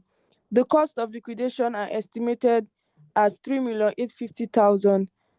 However, trading conditions are now improving, and the directors estimate that if new investments in plant and machinery costing 12,500,000 were undertaken, the company should be able to generate annual profit before interest of 8,750,000. In order to take advantage of this, they have put forward the following proposed reconstruction scheme. Freehold property should be written down by 5 million, plant and machinery by 5.5 million, inventory and work in progress by 4 million, and receivables by 500,000. The ordinary shares should be written down by 50 million and the debit balance on the statement of profit or loss written off. The secured debentures holder would exchange their debentures for 7.5 million ordinary shares and 6.5 million 14% unsecured loan stock repayable 5 years time. The bank overdraft should be written off and the bank should receive 6 million of the 14% unsecured loan stock repayable in 5 years time as compensation. The unsecured payable should be written down by 25%.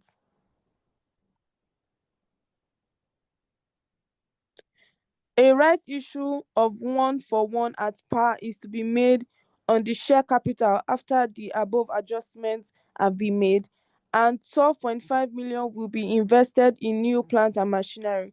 Required: prepare the statement of financial position of the company after the completion of the reconstruction. B. Prepare a report including appropriate calculations discussing the advantages and disadvantages of the proposed reconstruction from the point of view of the ordinary shareholders, the secured debenture holders, and the bank. I thank you. Now, if you look at this question, if you have to accept individually, what is this question all about? To what extent do we understand this question and the examiner requirements? First is that we have a company, Mark May. This company is experiencing financial difficulties. How do we know? From the scenario created, the company's working capital is negative. From the scenario created on this question, this company has a negative working capital. Look at it. Current asset less current liability, negative 1.5 million. Also, this company has a negative retained earnings. Statement of profit or loss, 8 million negative. That means the company has incurred losses. And this loss is reducing the company's shareholders' capital. That means this company is in financial crisis. Now, the directors has proposed a scheme. Look at it. Director says if this company is forced, director estimates that in a forced state, that means if this company is forced into liquidation and the asset disposed, we can realize this amount from property, machinery, inventory, and receivables. Alternatively, director has proposed, look at it, the director has proposed a scheme of capital reconstruction. So we have two alternatives here. The director is proposing reconstructing the company. Also, we have an alternative of liquidating the company. Now, the examiner requirement says, requirements A, prepare a statement of financial position of the company after the completion of the reconstruction. That requirement A. We are to prepare statement of financial position post reconstruction.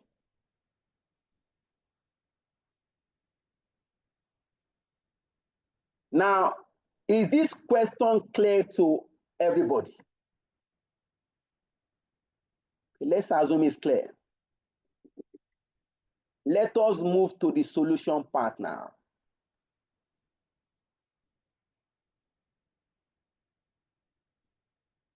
Okay, let me start from page 3, solution page 3. We are treating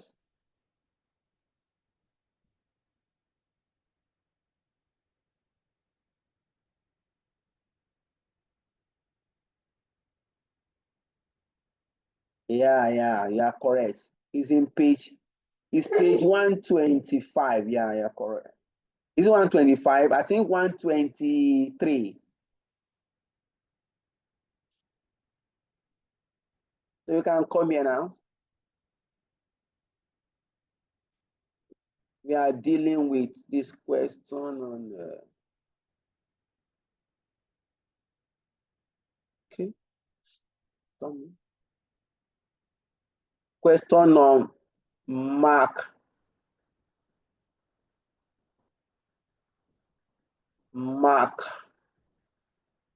make. If you look at your study pack, is given as Diamond Nigerian Limited. The only difference is the name. Every other thing is the same figure. Make Nigerian Limited. Okay. We start with the working. First, we want to deal with reconstruction. Reconstruction.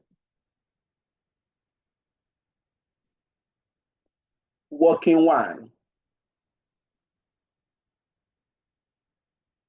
Working one. Non-current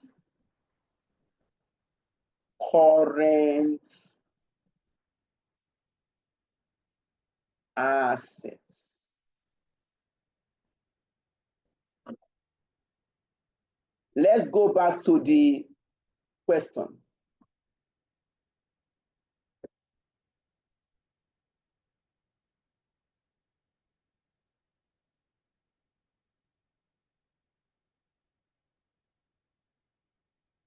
All right, look at it. Proposed reconstruction scheme. One, freehold property should be written down by 5 million. Go to the question. What is the book value of freehold property?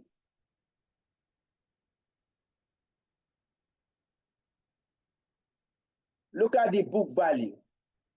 Examiner says freehold property book value 15 million naira.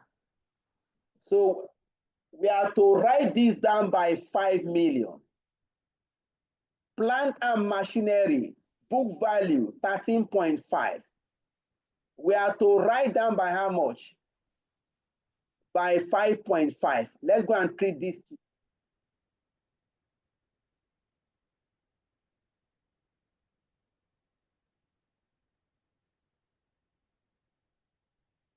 Yeah, come here. Under non-current assets, I have freehold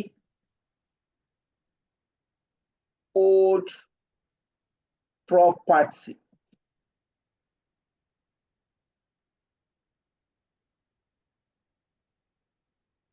The book value is, when we say book value, that is the balance sheet value. The book value is 15 million naira.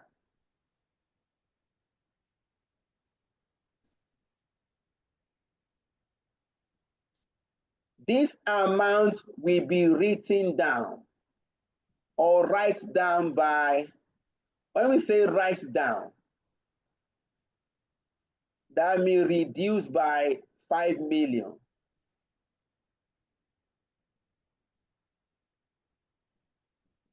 We are left with how much?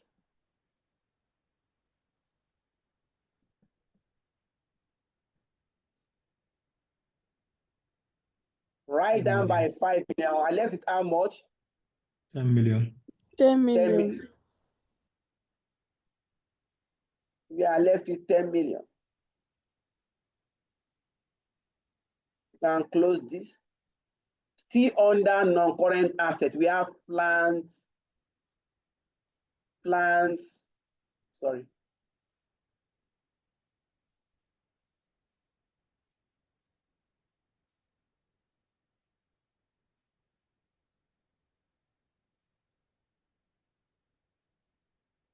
We have plant and machinery. plants and machinery with a book value of 13.5. Please, you have to pick the appropriate information. There's information for liquidation. There's information for reconstruction. So we are looking at reconstruction. You pick the book value. The book value is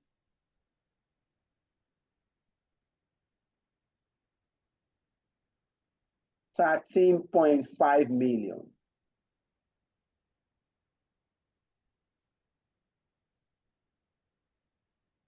Write down by 5.5 million. Less 5.5 million. We are left with how much, please?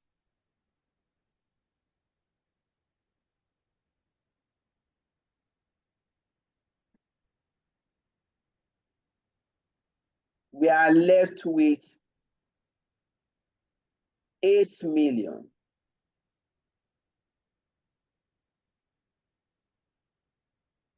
Here on note number 1,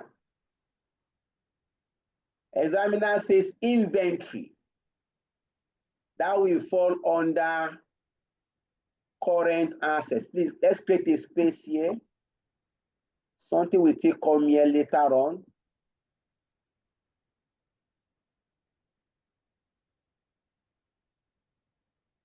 I'll create a space. Current assets. Working 2. Under it, we have inventory,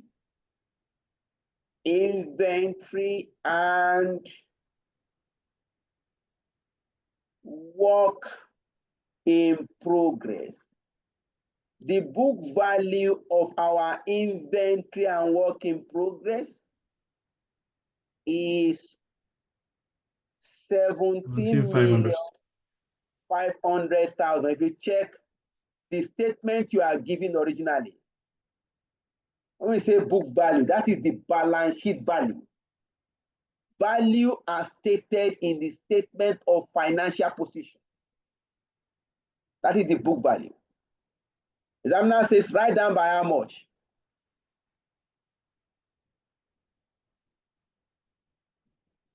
By how much? 4 million. Thank you. If you go back to the question, note number 1, write down by 4 million. That means reduce this asset by 4 million. Difference 13,500,000. Next, our receivables.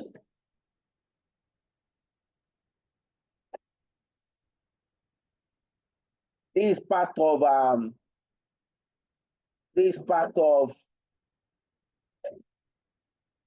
current asset. Our receivables, the book value of the receivables, the book value is 9 million. You can check the statement you are giving. Examiner says write down by how much, please? By how much? 500,000.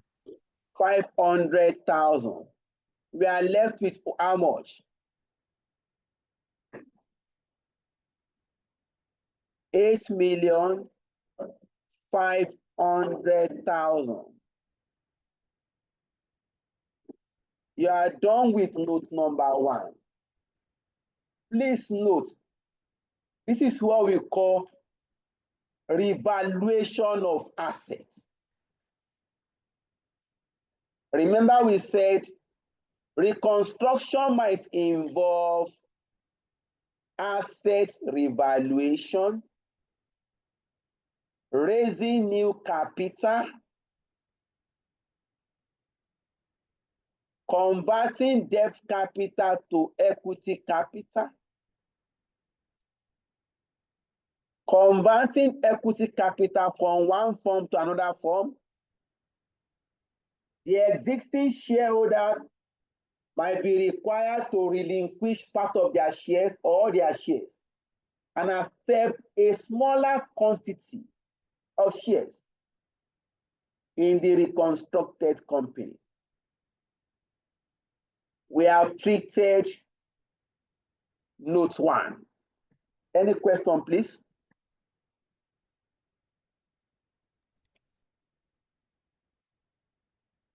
We have treated note number 1. Any question, please?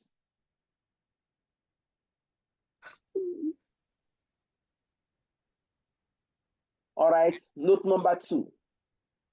The shareholders, the ordinary shares should be written down by 15 million naira. And the debit balance on the ordinary and debit balance on the statement of profit and loss written off. Let's treat this. Let us treat note 2.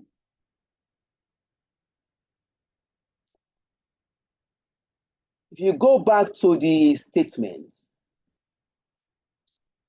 our ordinary share capital, look at it, is 20 million naira. It consists of 20 million 1 naira ordinary shares issued and fully paid. Examiner says write down by 15 million.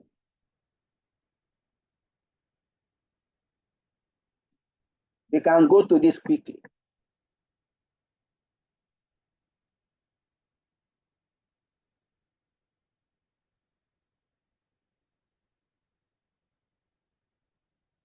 Page 3.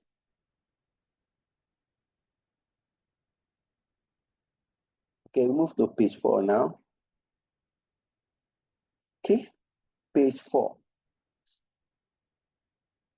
Working 3. Working 3. Ordinary share capital. You have the quantity, you have the price, and you have the value. Naira amounts 30. Assuming 30 up here, so the ordinary shares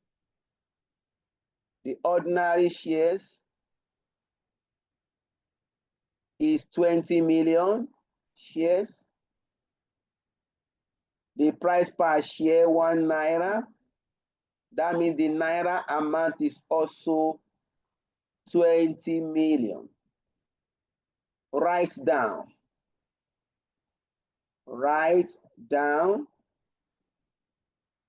by 15 million.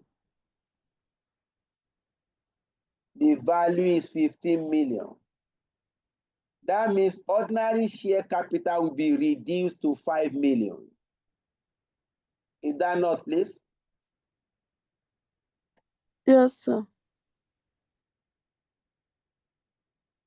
We have reduced number of shares to 5 million. Naira amount 5,000. This is the original shareholder. Has been reduced. Original shareholders. Ordinary shareholder. This has been reduced.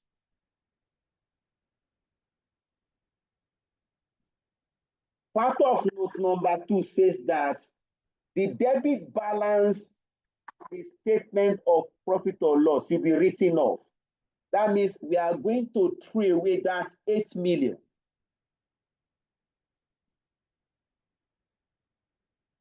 Please note it. When we get to our new balance sheet, we are going to throw away the 8 million debit balance.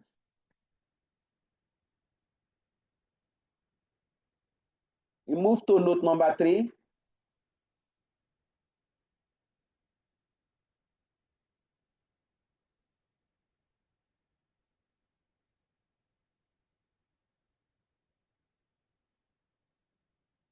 Note number 3.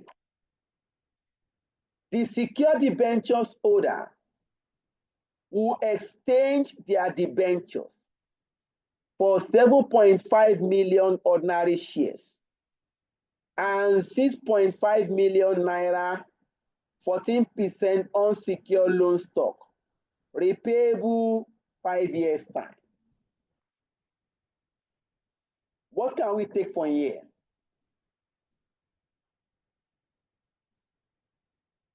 What can we take from this note number 3?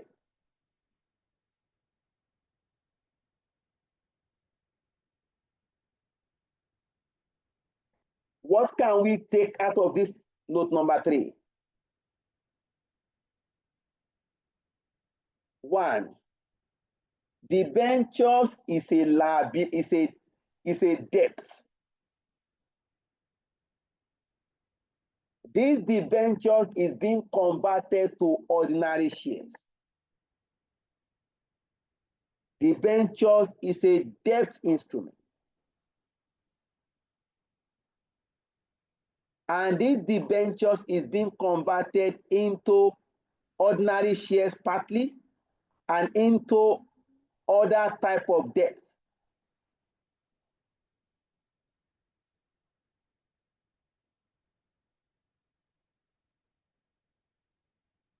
If you look at the statements we are giving, the debentures value is 15 million naira. That means somebody has given a loan to the company for 15 million naira. The company cannot pay back. Look at the debentures, 15 million. The company cannot pay back this loan. The company is now proposing that, look, let us convert these debentures to ordinary shares that are worth 7.5 million.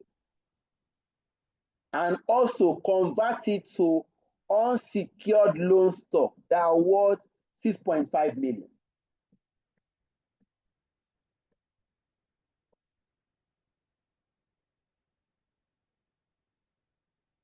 Let's treat this.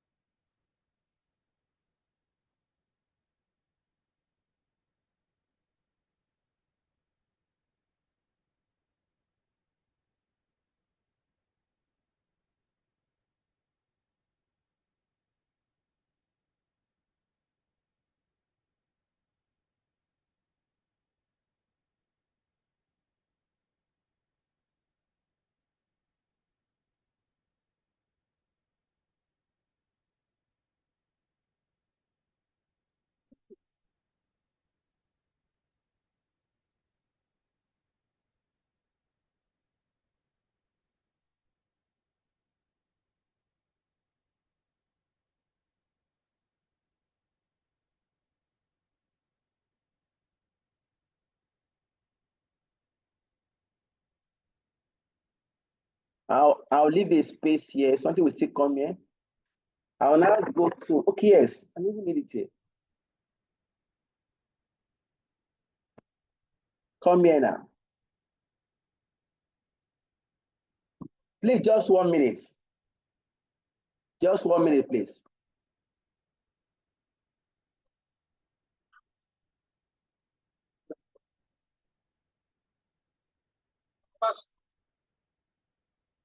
Yes, Chairman.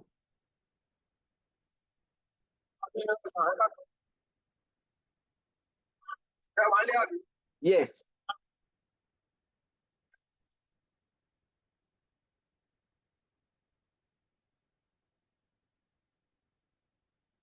Let's go on with the class.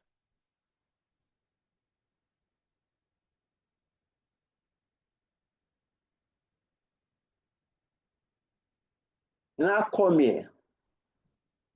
We are converting, look at it, conversion of debentures. Conversion of debentures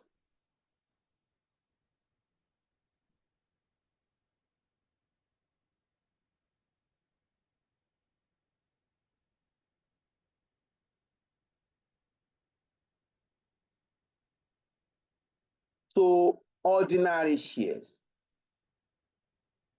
Conversion of debentures to ordinary shares. Conversion of debentures to ordinary shares. That is 7.5 million, 7,500,000. The naira amounts 7.5. What it means is that debentures are now part of the shareholders in the company. If the company is reconstructed, part of the debentures has been converted to ordinary shares. They are now part of the owners of the shareholders in the business. We now move a bit down. Working for. We have 14% unsecured loan stock.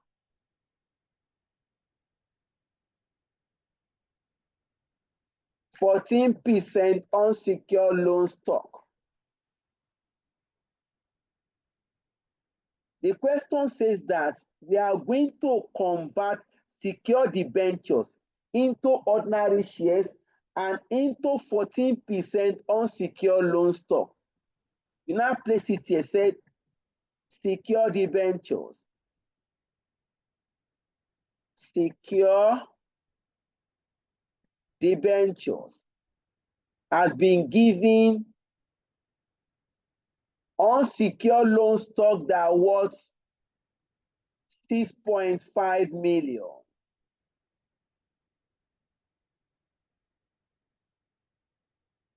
This is the treatment of note number 3. Debentures that are worth 15 million is converted partly to ordinary shares that are worth 7.5 and unsecured loan stock that are worth 6.5. If you look at it, if you sum the two together, that will give us 14 million. That means if the debentures holder accept reconstruction, they will lose 1 billion immediately. Because they have given a loan of 15 million. Under reconstruction, they will only get 14 million. Please remember, this reconstruction is a proposal subject to acceptance. We are only treating the proposal. It does not mean that the debentures holder will accept it. We are only trying to treat the reconstruction scheme proposed. This does not mean that the debentures holder will accept this proposal. Any question, please?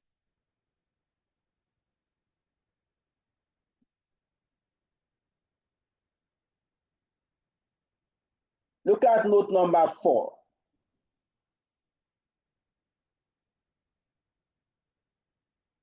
Examiner says bank overdraft should be written off and the bank should receive 6 million, 14% unsecured loan stock repayable in 5 years as compensation.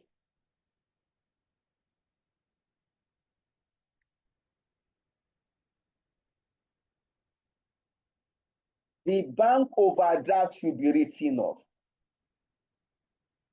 If you go back to the statement, the bank overdraft worth 8 million naira. Bank has given an overdraft to this company that worth 8 million naira. This company is financially troubled. Look at it. Overdraft that worth 8 million. Now, this company is financially troubled and cannot repay the bank overdraft. Now, the company is now proposing that let us write off the overdraft. We are now going to give you 14% unsecured loan stock that worth 6 million naira. This amount is repayable in 5 years' time. What are the implications of this? First, if the bank accepts this proposal, bank will lose 2 million naira immediately. Second is that the liability will not be repaid until 5 years. That means bank will have to wait for 5 years before you can get a repayment of 6 million. Remember, overdraft is repayable on short-term notice. That means a short-term debt is being converted to long-term debt. If the bank accepts this proposal, bank will benefit from annual interest on loan stock, 14%. Let us treat this.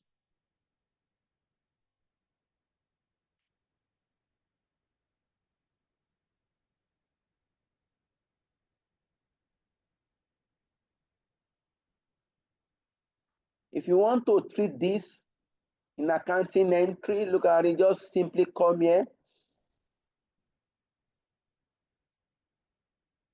Just come to working for again. The same instrument, just place bank. Bank to receive 14% unsecured loan stock that worth 6 million naira. That means total year is 12,500,000. You are done with that treatment. Go to note number 5.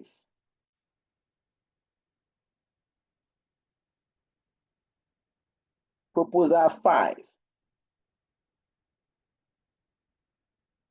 Unsecured payables should be written down by 25%. Let us check the statement. What is the total unsecured payables? Look at it, please. The unsecured payables in the statement is 20 million. Examiner says write down by 15%, okay, by 25%, sorry. You can show your workings.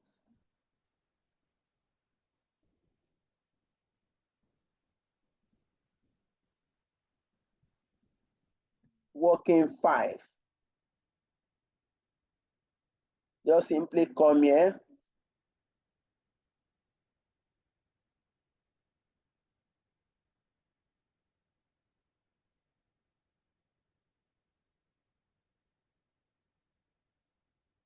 Working 5.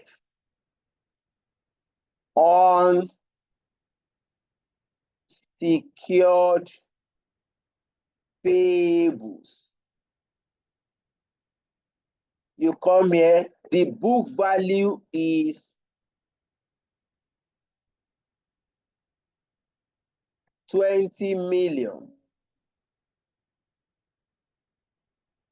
Write down by 25%. Please compute 25% of 20 million. I think that should be 5 million. the balance, write down the balance should be 15 million.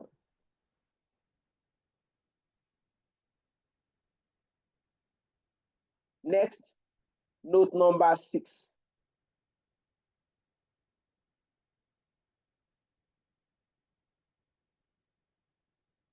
Note 6. A rights issue of 1-for-1 at par to be made on the share capital after the above adjustment has been made. Please, what is rights issue?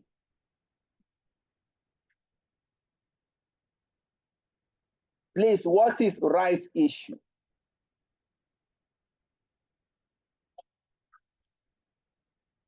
Just 1 minute, please. Yes, Shegun.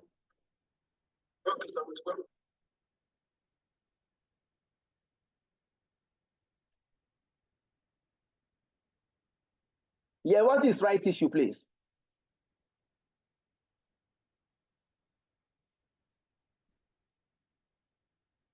The class is silent. What is right issue?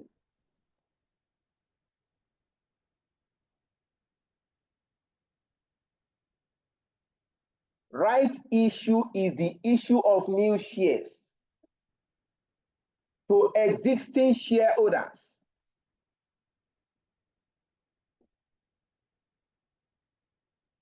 Okay, that's fine. Issue of new shares to existing shareholders. Usually at a reduced price, that's fine.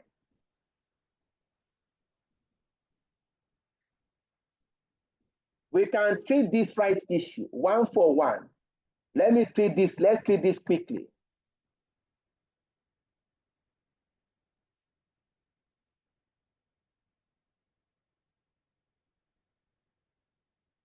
Go back to the working tree, ordinary share capital. Take the total here. 5 plus 7.5. This is 12,500. Total year 12,500. After the above adjustment, examiner now says right issue.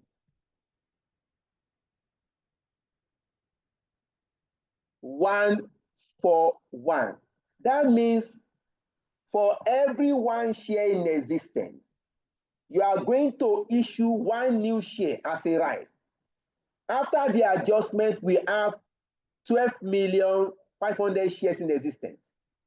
So we are now going to issue 1-for-1. We are going to issue 12,500,000 also as a right. That means right issue is going to be 12,500,000. The price is 1 naira. That means the value is still 12,500,000.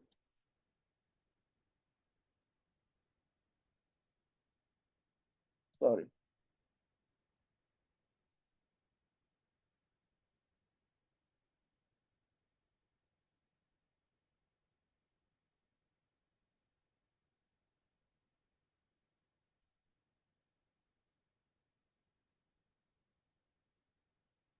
The value is 12,500,000.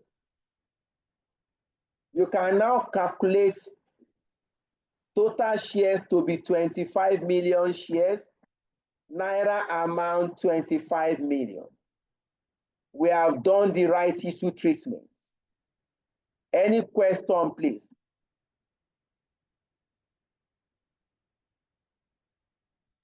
Sir, sorry, please, can you come again? How did you get the right issue for 12.5? Look at note number 6.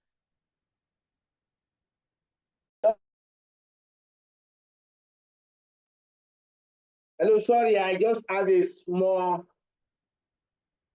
break in that. I'm sorry. Yes. We round up this question in the next 10 minutes.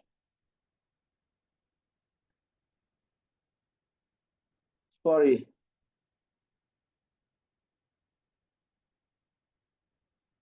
Okay. Now the questions she asked, how do we come about the rights issue? I'll refer you back to note number 6. Let's go to note number 6.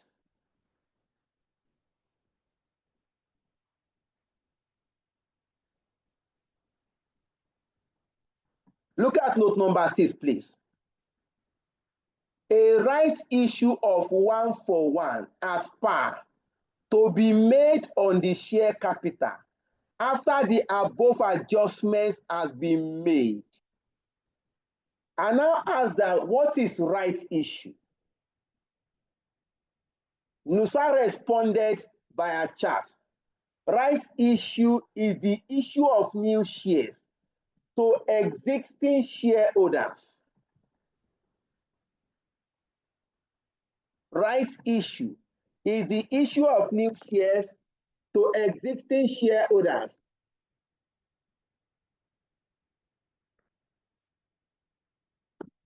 Examiner says 1-for-1.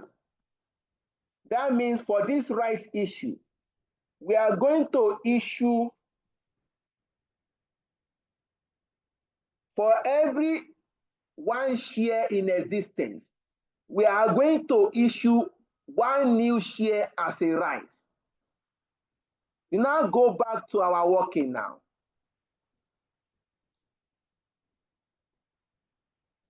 Look at the share capital.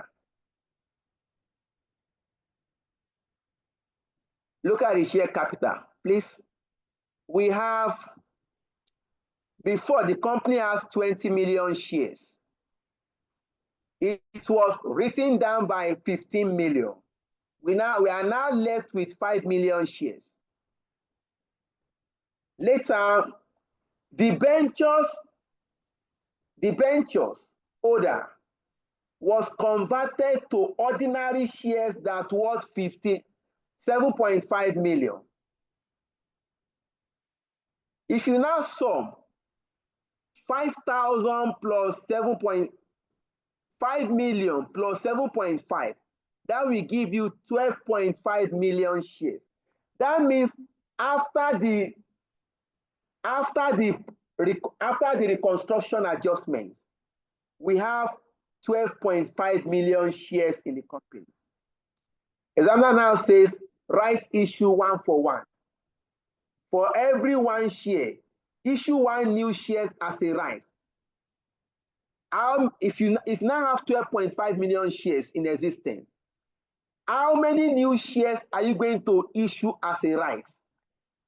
As rights?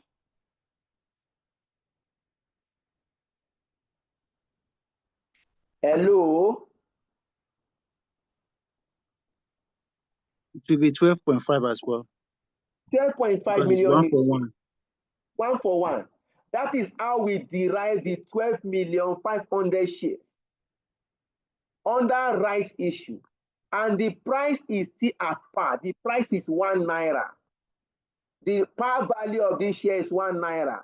So 12.5 multiplied by 1 naira, that is number of shares, 12.5 million shares, multiplied by 1 naira per share. You're still going to get 12.5 million. We now sum these two together. I hope that point is clear, please. Yes, sir. Thank you, sir. I understand now. Hello, sir. Yes, the point is clear. But what about they say 1-for-2, for example? That means the thing will now change. Examiner says 1-for-2. That is, for every 2 shares in existence, issue 1 new shares as a right. In that case, you are now going to have something 1/2 multiplied by the existing shares. 1-for-2. That becomes something like this. I will still take it off here. I'm not going to do 1/2 multiplied by 12,500. That will now give you number of new shares under right issue.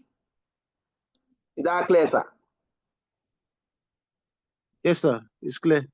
Thank you, sir. Let me take this one off.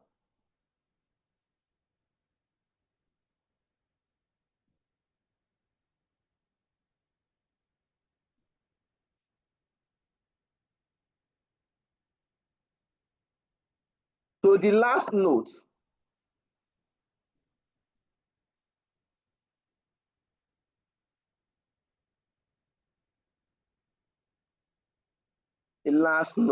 wow.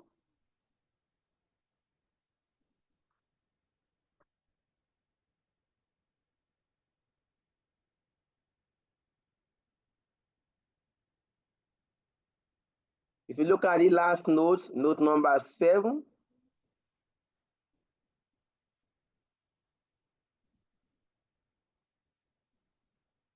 ₦12.5 million will be invested in new plants and machinery. That means we are going to buy new plant and machinery that are worth 12.5 million.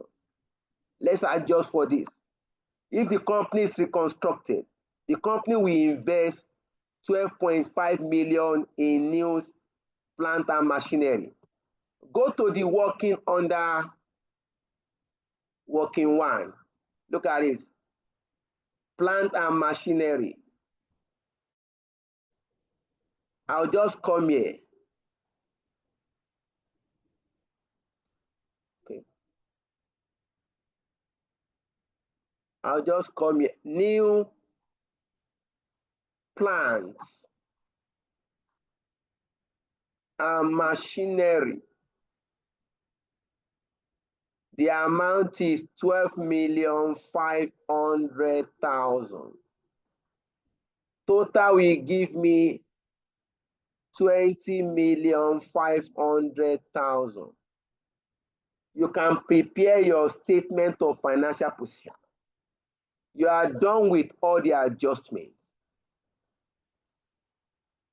You are done with all the adjustments. We can prepare our statement of, yes, page 5. Just come here, the company's name, mark, make Nigerian Limited,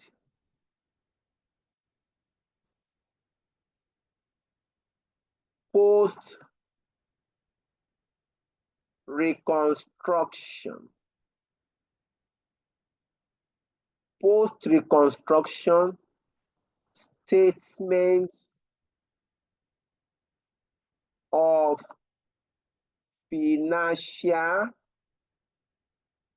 financial position. You have your line, our Naira sign, 30 up, 30 up. You start with non-current assets. Non-current assets. We have freehold property. The value has been adjusted. Look at note number 1, a working number 1. The freehold property has been adjusted. It's now 10 million. Is that not, please?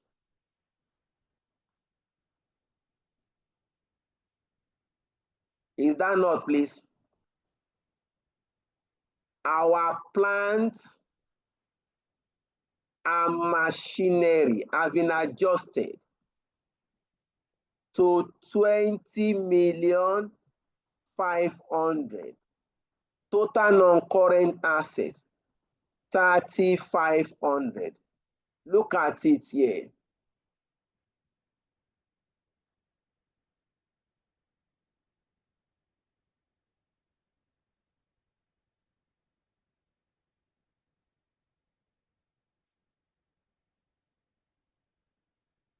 Look at the adjustments. Freehold property, 10 million. Plant and machinery, 20.5 million. Next, non-current current assets.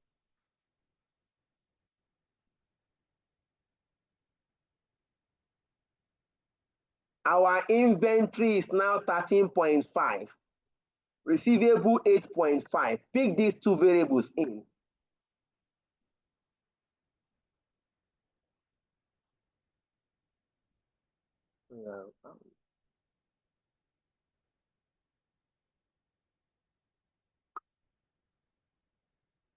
Come here.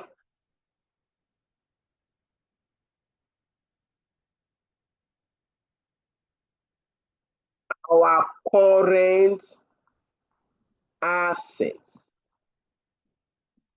We have inventory now. Inventory and work in progress. That is 13,500. Receivables after the reconstruction is going to be 8,500. Please sum up. What is the total current assets? That will give us 22,000. Next, introduce your current liability. Our current liability, we only have unsecured payables. Unsecured payables. Go and check the notes. The amount is 15,000. Look at working note 5.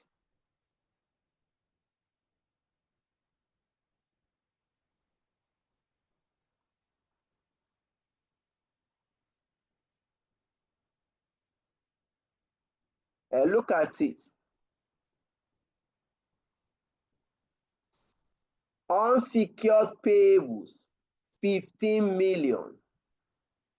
The bank overdraft has been written off under reconstruction, and it has been replaced by unsecured loan stock, repayable in 5 years' time.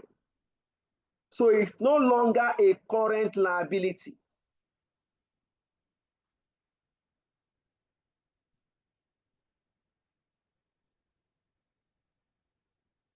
When you are done, you can get your working capital. Current asset less current liability. What do you have? Your working capital. This should be 7 million. 22,000 minus 15,000. That is working capital. Current assets less current liability. You can get down house. You can come here now. You can sum up.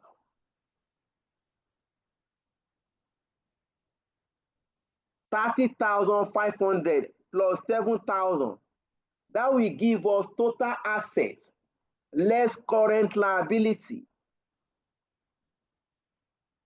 If you add up this,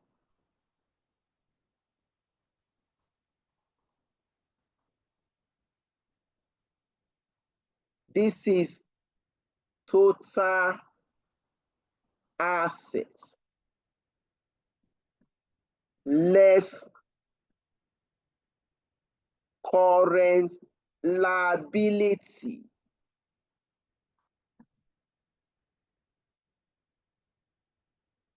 What next? Introduce non-current liability.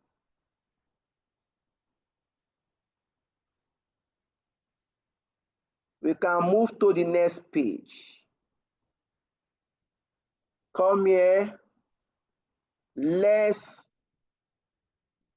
non-current liabilities. That is our 14% unsecured loan stock.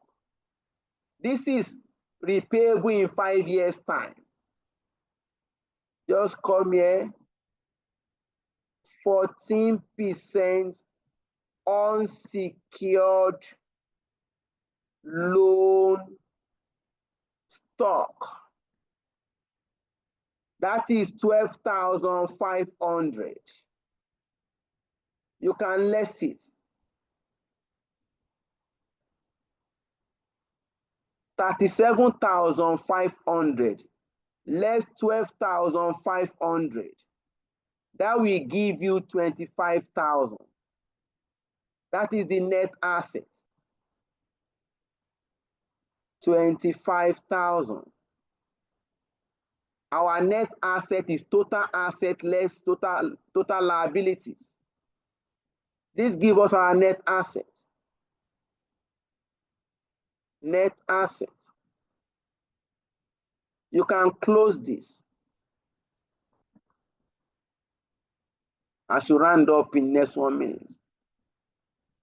I now have capital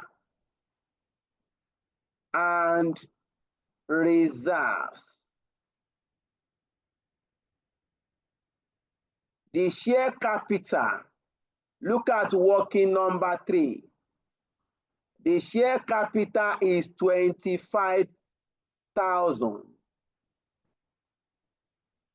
in Naira, 25 million. And we have been told that the debit balance in the profit or loss account should be written off. That means we don't have debit balance again. Look at it, the account will just balance. Net asset 25 million, capital 25 million. The statement of financial position after reconstruction has been calculated or has been constructed, and this statement balances. You are done with the A part of this question.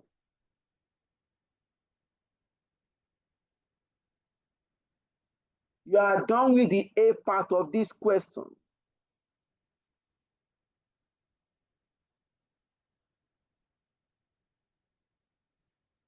Any question, please?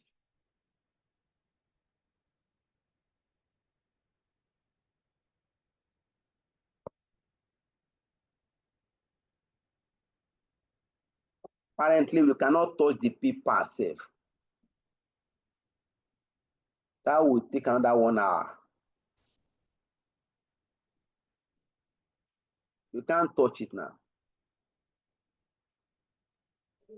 All right. Because I have to close the class. Please, sir. Mine is not a question, it's a request, sir. Please, sir, can you post the recorded video of this class on the platform? Of course, that will be shared after the class. Sir, sorry, please. Okay. Thank you. Let me finish that. Okay, your question. Go ahead. Yes, sir. I want to ask how you got that plant and machinery to be 2,500. Look at note number 7. Okay. You have the question. Yes, sir. Yeah. Can you read note number 7? Okay. 12,500 will be invested in new plant and machinery. Okay. Let's now go back to that working.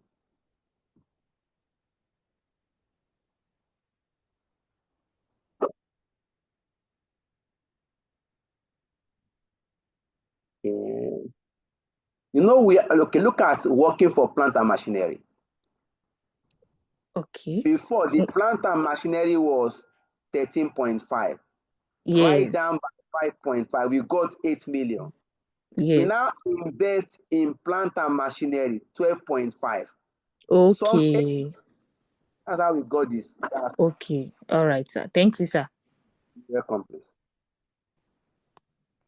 May God give us a better understanding. I will be checking out of the classroom. Like I said, the recorded video will be shared, but that might be probably tomorrow because we still have classes. They still advance. Of course, the online class is still running. So after all the classes, I'm aware you still have SFM class this night between 4:30 to 7. So all the classes will be running. After the completion of all the classes, recording will be done and will be shared. So you are likely to get this recording tomorrow. Is that clear, please? Yes, sir. Yes, sir. Thank you, sir. Okay, sir. But can we have this solution on the WhatsApp? Now you are going to get it now. Okay, sir. Thank you.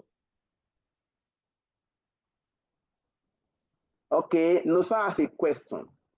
He said, you advise that we should always compare the reconstructed position with the benefits from liquidation. Is it not necessary in this question?